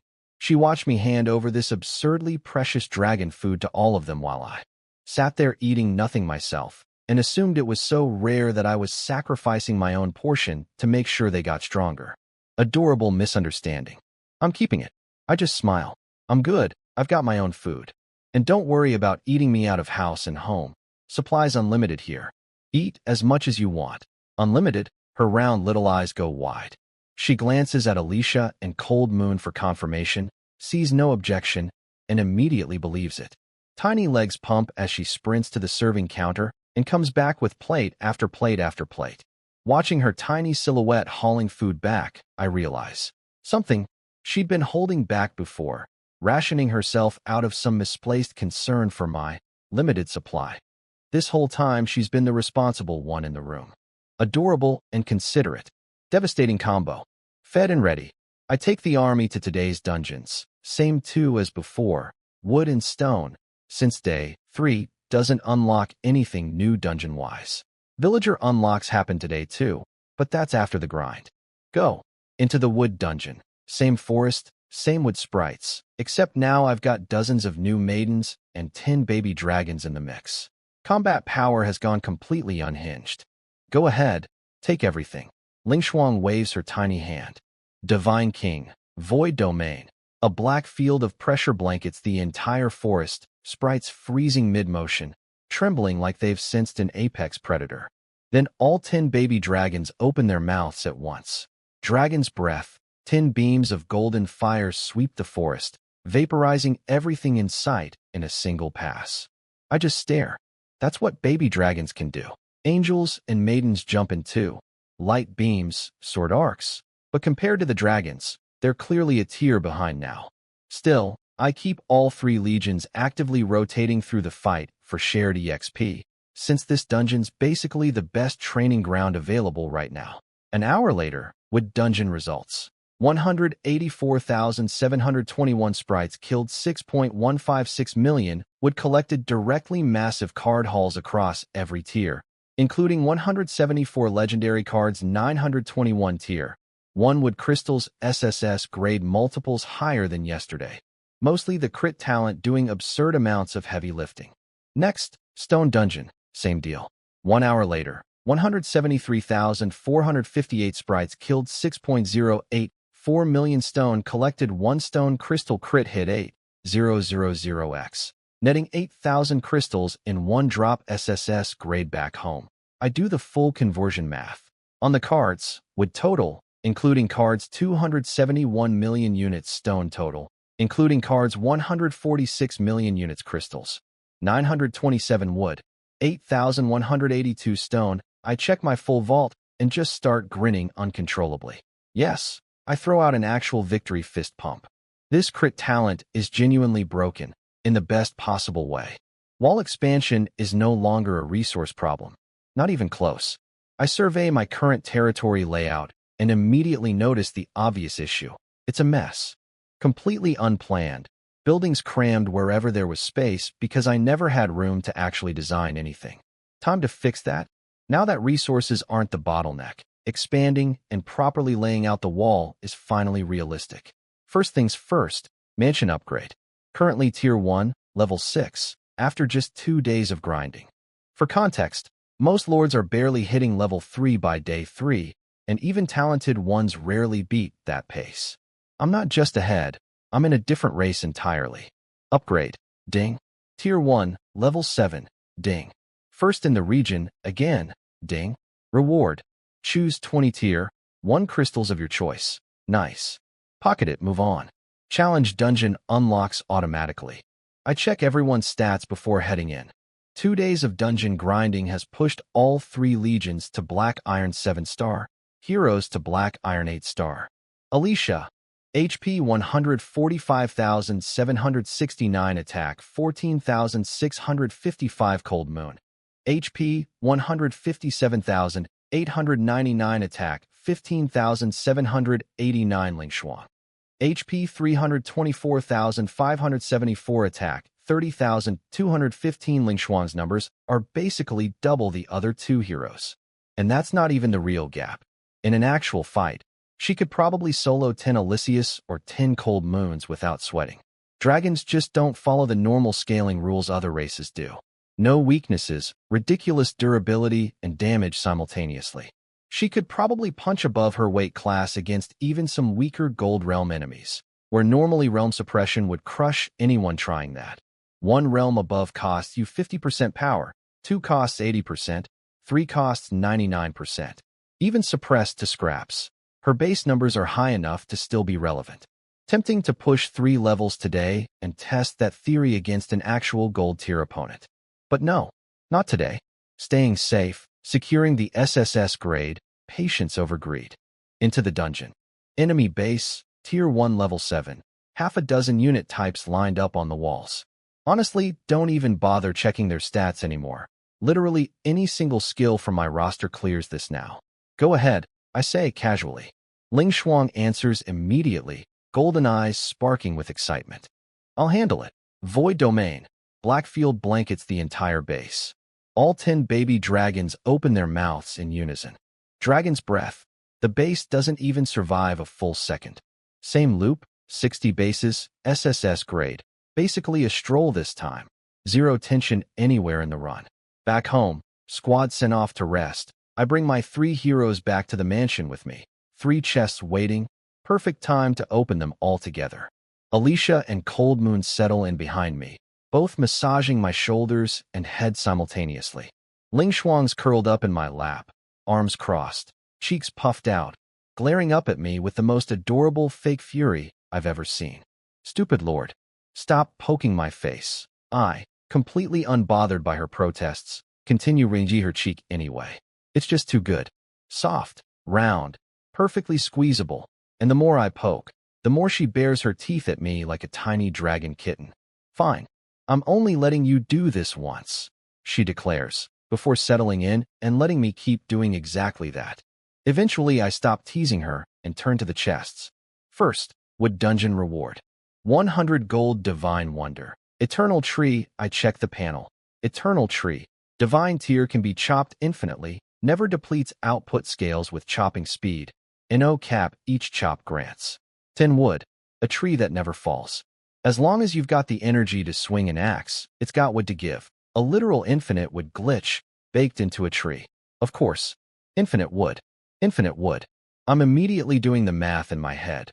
This game only gets more resource hungry as it goes. Late game building upgrades cost upward of 100 million units. A normal forest, no matter how big, eventually runs dry. My territory's forest could be entirely clear-cut and still not hit that number once. This tree solves that problem permanently. Wood becomes just a number I never have to think about again. Only catch, output scales with chopping speed, not just access. If I only chop once an hour, I'm only getting a few hundred units a day, which is nothing. My combat units are way too valuable to waste on manual labor. Ling Shuang chopping would be like hiring a tank to deliver pizza. This tree needs a dedicated specialist, which conveniently is exactly what villagers are for, and villagers unlock today. Perfect timing. Next chest, Stone Dungeon Reward. 100 Gold Divine Wonder. Nirvana Stone. Same deal as the tree, infinite chopping. Air, mining, 10 stone per strike, never depletes epic item. Tremor Core. Forms a protective shield over the territory. I check the Tremor Core and immediately lose interest. I already have the Eternal Tower doing this job, and better. Pocket it anyway, never know. Final chest, Upgrade Dungeon Reward. 100 Gold Divine Blueprint. Villager Hall. I check the panel and immediately stand straight up out of my seat, startling Ling Shuang, who was curled up in my lap. Lord, what are you doing? She huffs, cheeks puffing up in protest. Sorry, I say, settling back down, but I'm honestly still buzzing. Villager Hall, Divine Tier, cannot be upgraded. 10 billion HP, spend 100 gold to recruit 1 villager. Recruited villager talent floor, legendary. Ceiling, divine. Let me explain why this is insane. The vast majority of lords, statistically, basically all of them, end up with villagers stuck at common, rare, or maybe elite talent. Epic tier villagers are already a rarity. Legendary tier villagers are basically a myth. Even tier 10 Divine Realm territories rarely manage to land one, because the only ways to get villagers are natural migration or a recruitment center with a server-wide shared drop pool, meaning hundreds of millions of lords are all fishing from the same gacha pool with zero pity system. The odds of pulling epic or above are statistically nightmarish. There's an actual story about a divine tier lord who once tried to liquidate his entire fortune just to buy 1 legendary villager off the market and still couldn't land a deal. That's the level of scarcity we're talking about. A single high-talent villager can completely rewrite a lord's entire trajectory. Even the weakest, most unremarkable lord becomes a contender overnight if they luck into one. My building guarantees legendary as the floor, with divine as the ceiling, a tier I've literally never even heard mentioned before now. I am beyond excited. I drag everyone outside immediately. Build it. The blueprint flares gold and settles, and a gorgeous white jade palace rises up. 10 meters tall, golden double doors carved with scenes of farmers, miners, blacksmiths, merchants, the whole working-class fantasy. Looks like an actual royal palace. I checked the standard villager recruitment center for comparison. Not even close. This thing is operating in a completely different visual tier. I push the doors open. Inside is modest. One main hall, centered on a golden fountain with glowing water, and beside it a stone tablet listing the rules. Recruitment cost: 100 gold, first pull, 200 gold, second, 300 gold, third, scaling up. Capped eventually at 100 divine source coins per pull. Result: random, floor legendary, ceiling divine. This is, without question, the single most important building I've gotten yet. Time to start pulling. Okay, there's a slight catch. The price scales every pull. But honestly, doesn't matter. A legendary tier villager is worth way more than 100 gold, no matter how high the price climbs. Every single pull from this fountain is profit, period. I dump every gold coin I have into this thing without blinking. I check my balance. 678 saved up, plus 300 from today's chests, totaling 978. Enough for 3 pulls. Not enough. I want 4. Quick detour to the market. List 10,000 units each of wood and stone, priced absurdly cheap. 1 to 2 gold for the whole batch, when market rate is normally silver per unit. Basically charity pricing, but I don't care, I just need quick gold. Sells out instantly. There's always someone rich enough to snap up a deal like that in a world with billions of lords. 270 gold banked. Total, 1,248. For pull secured. Let's start. I toss 100 gold into the fountain. Light flares, and out steps a stunning woman. About 5 feet 7 inches, in plain peasant clothes that somehow do absolutely nothing to hide a figure that should not exist in nature. Narrow waist, full hips, gorgeous face, an axe in hand, and a chest that is genuinely testing the structural integrity of basic peasant fabric. Muwan, mythic talent. Lumberjack 1000% chopping efficiency, 1000% extra, wood per chop chance for higher grade, wood chance for bonus resource cards chance for premium wood, sells for serious money. I almost choke. A normal villager chops 1 tree an hour. This woman could chop 1 tree per second and get 11x the wood from it, plus a chance at bonus cards or premium materials every single swing. Stack this with my eternal tree, infinite chopping, and my divine lumber mill, 1000% production. Thought the math here is going to break the game. I genuinely can't even calculate what daily output looks like with all 3 stacking. Muwan, at your service, my lord. She bows, blushing the second she catches me staring, voice soft and melodic. Welcome aboard, I say, shaking her hand immediately. This woman is a strategic asset, treat her accordingly. She blushes harder at the handshake. Then, very quietly, Lord, would tonight work? Also, if we have children, can the boy be named Suyun and the girl Suhi? I just blank out. She's already named our hypothetical future kids. We have known each other for exactly 11 seconds. I awkwardly pull my hand back. Sorry, that was forward of me. I didn't mean. It's fine, she says, completely unbothered, sneaking glances at me like a shy little bunny whenever she thinks I'm not looking. To cover my own embarrassment, I throw 200 more gold into the fountain immediately. Second pull. Another woman, this one in leather armor that's somehow even tighter, pickaxe slung over her shoulder, bustline arguably bigger than Muwan's, the armor visibly straining at the seams. Sure. Yao, mythic talent. Miner 1000% mining efficiency, 1000% extra stone per mine chance for higher grade stone chance, for resource cards chance for rare gemstones. Usable for equipment socketing, another absolute unit. And gemstones specifically are a whole new resource category. Future equipment will apparently have socket slots, and her gem drops directly buff whatever gear they're slotted into. Premium wood, premium stone, now premium gems. Everyone in this world is fighting over this exact category of loot, and I just casually acquired the source. Third pull, 300 gold in. This one's wearing a leather apron over a bare midriff, narrow waist, a boning knife strapped to one leg, holding an enormous cleaver still wet with blood, gorgeous face paired with an unsettlingly seductive vibe given the whole butcher aesthetic going on. Smaller chest than the previous 2. Actually the smallest of anyone besides the dragon kids, but easily the best legs I've seen yet. Pure long leg, slim, perfectly proportioned. Tuya, mythic talent. Butcher 1000% butchering efficiency, 1000% meat yield, high chance of rare ingredients, high chance of full intact materials from kills, high chance of crystal drops from processing, another absurd one. The food side doesn't matter much to me. My cafeteria is already top tier, but the last two effects are gold. Beast materials are basically lottery tickets for crafting gear, and normal lords can kill 100 monsters and not get a single usable drop. Hand the carcass to Tuya, and that drop rate skyrockets. Same deal with crystals, which I am desperately short on, since every divine building I own needs one to upgrade, and literally nobody's selling them in chat. I'm already planning to send angels out hunting just to feed her processing line. One more pull before I stop. For 100 gold in. This time the light shifts, full blinding gold, brighter than the others. A divine pull. The light clears, and out steps a woman in a sharp, tailored business suit. Curves the suit is clearly fighting a losing battle against. Chest rivaling Shi Yao's. Buttons under visible string.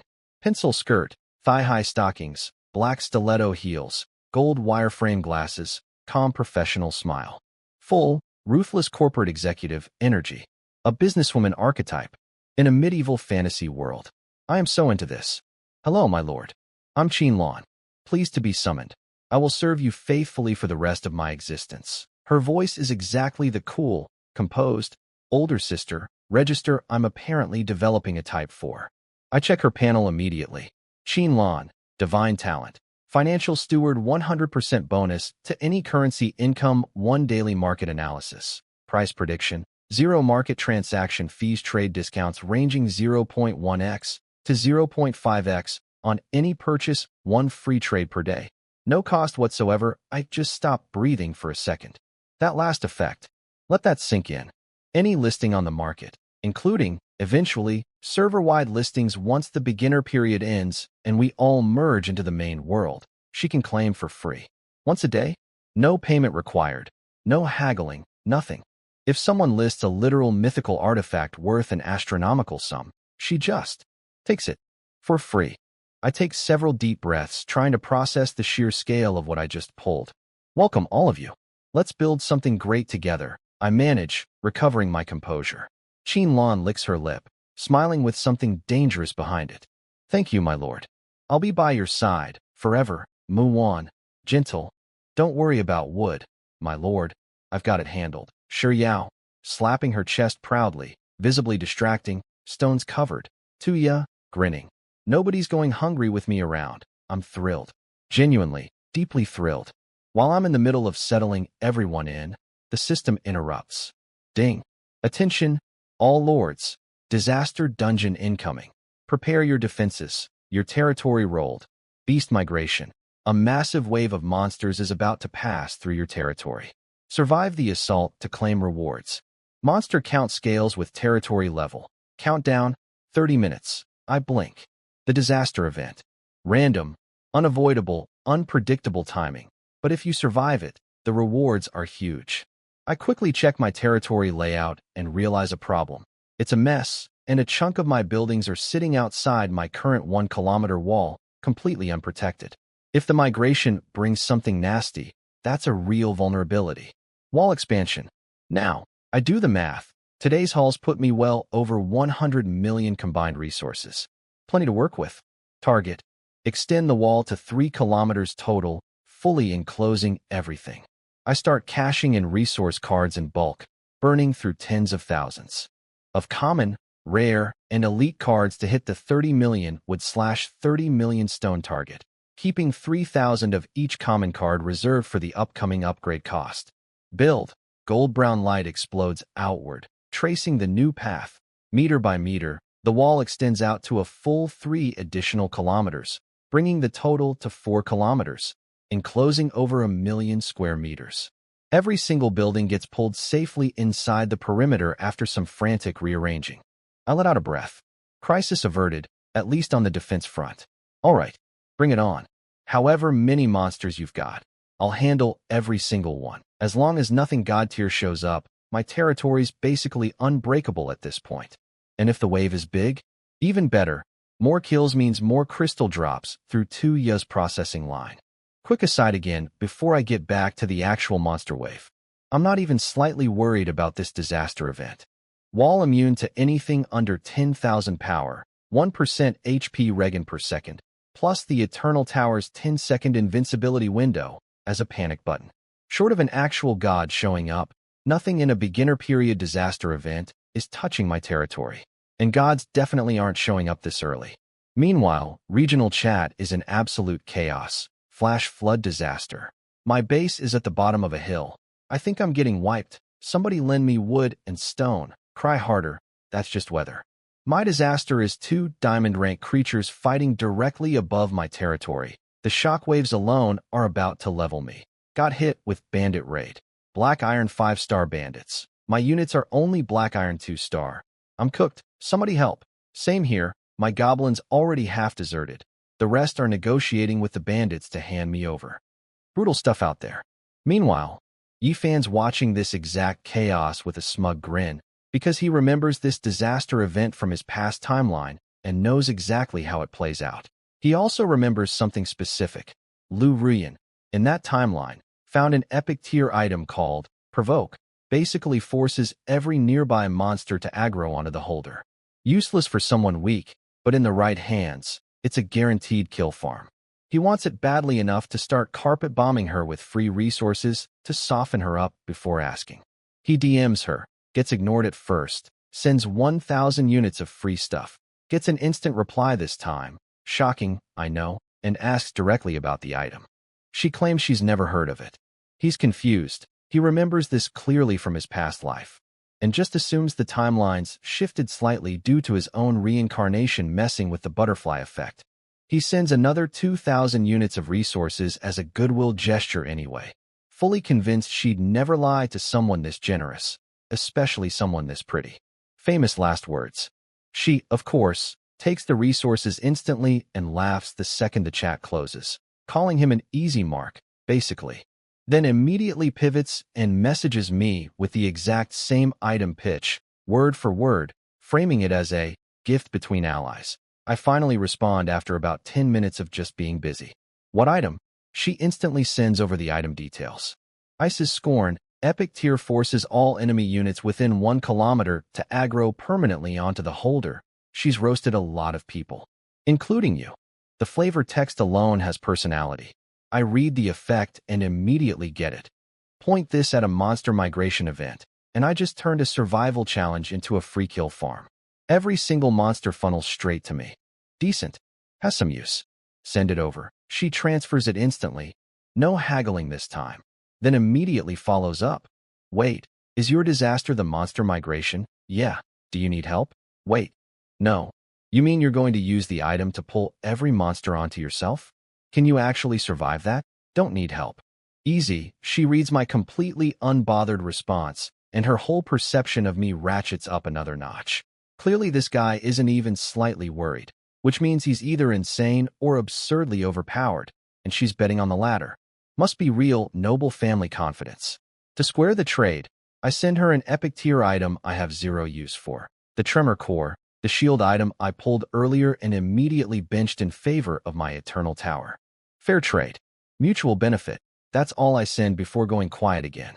She checks the item's stats and her jaw drops. Her own disaster roll is a sandstorm, and Genesis Realm sandstorms apparently come laced with actual magic, capable of burying and destroying entire territories outright. She'd already taken heavy losses just acquiring that Scorn item in the first place. Lost almost half her mermaid units scavenging for it outside her walls. Without that protection, she was genuinely facing elimination. Now, fully covered. Free pass through the disaster. In her head, this confirms everything. Clearly I've been watching over her this whole time. Clearly I'm some pampered heir of a top-tier divine family. Clearly fate has somehow decided to throw a tyrannical but secretly caring noble scion into her path. Her imagination runs absolutely wild with this narrative. I am, for the record, none of these things. I'm just a guy with a busted talent who doesn't need a defensive item anymore. Back to me. I close the chat, toss the Scorn item into inventory, completely indifferent to whatever fantasy is playing out in her head.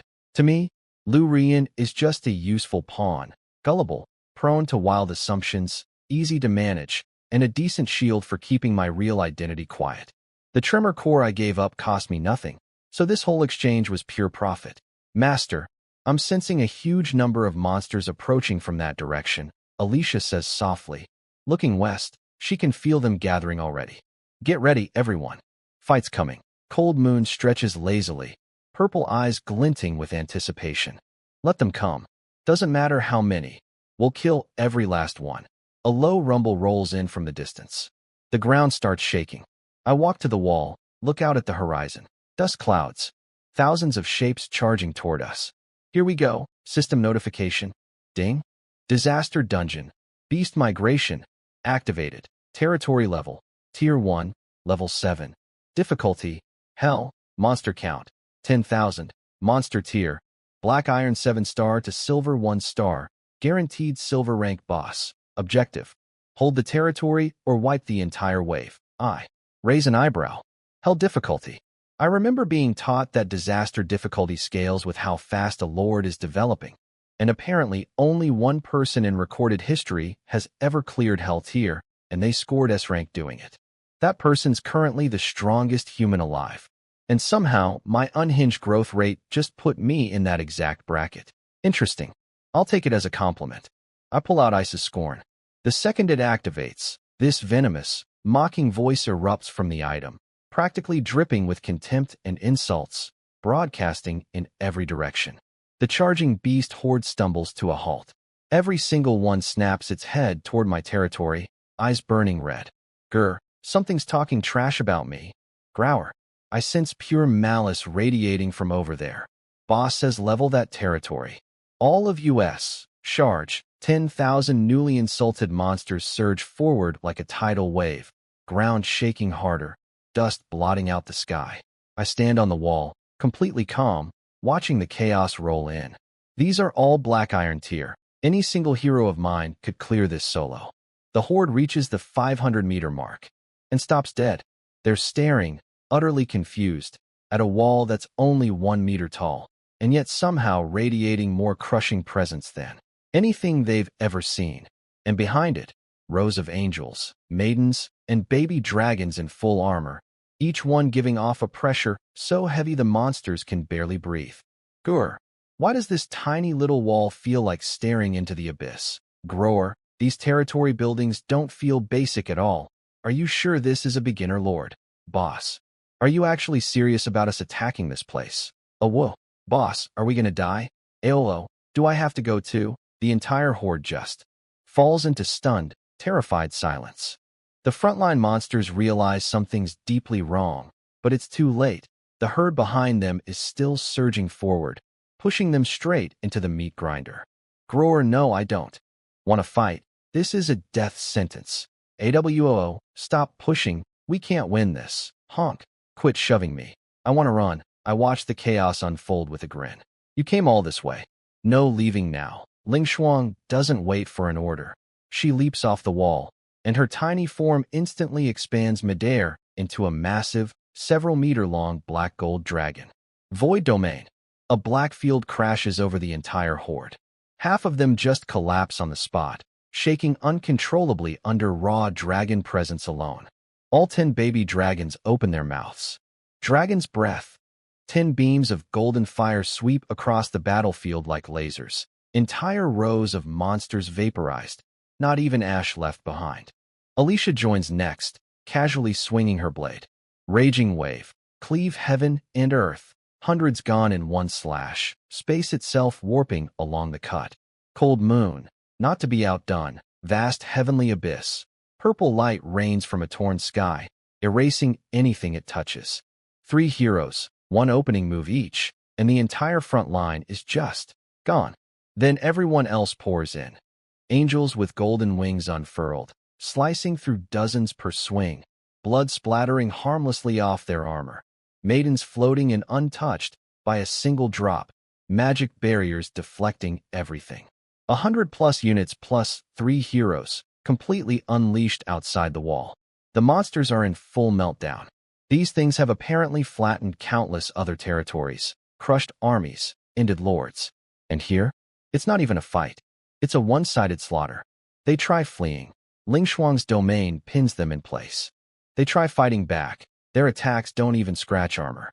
The hidden silver-tier boss tries slipping away the second things go south, and Ling Shuang just slaps a clawed paw down on it, like swatting a bug.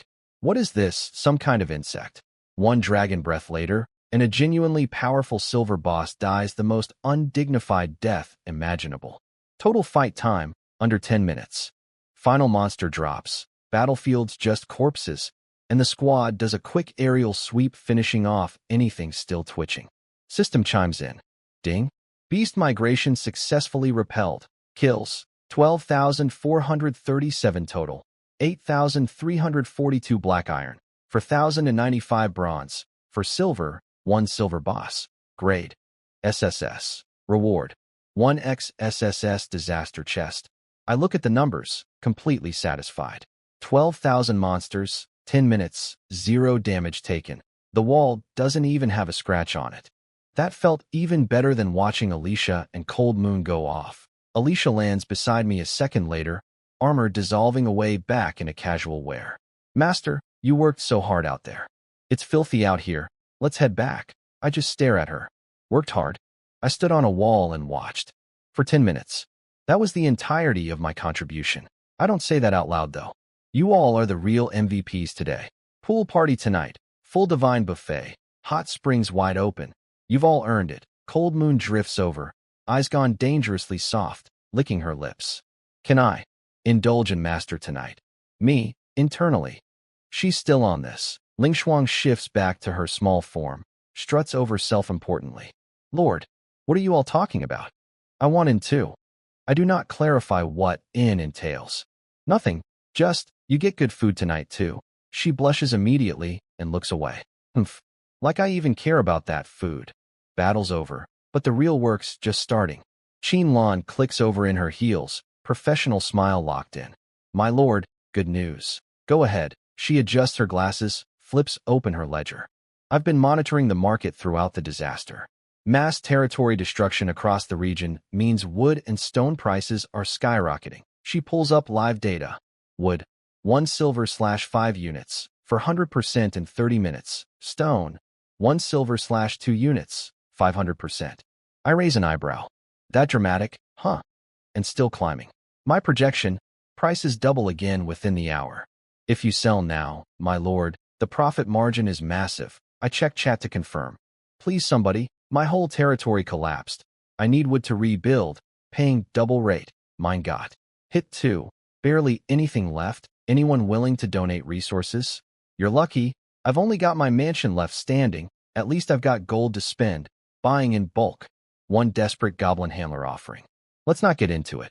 Setting aside the weird ones, the takeaway's clear. Everyone's desperate. Markets instantly absorbing anything listed. Qin Lan, you're in charge of the market from here on out. List everything in storage except epic tier and above cards. Yes, my lord. She adjusts her glasses, smile turning razor sharp. Don't worry. I'll make sure you walk away from this rich. She clicks off toward the office in her heels, and I watch her go, already wondering exactly how big this windfall's about to be. Right after Qin Lan heads off, I call over to ya. Master, those monster corpses. She licks her lips, eyes practically sparkling with anticipation. Can I take care of those? I look out at the field full of dead monsters and nod. That's exactly why I called you over. Go for it. Process all of them.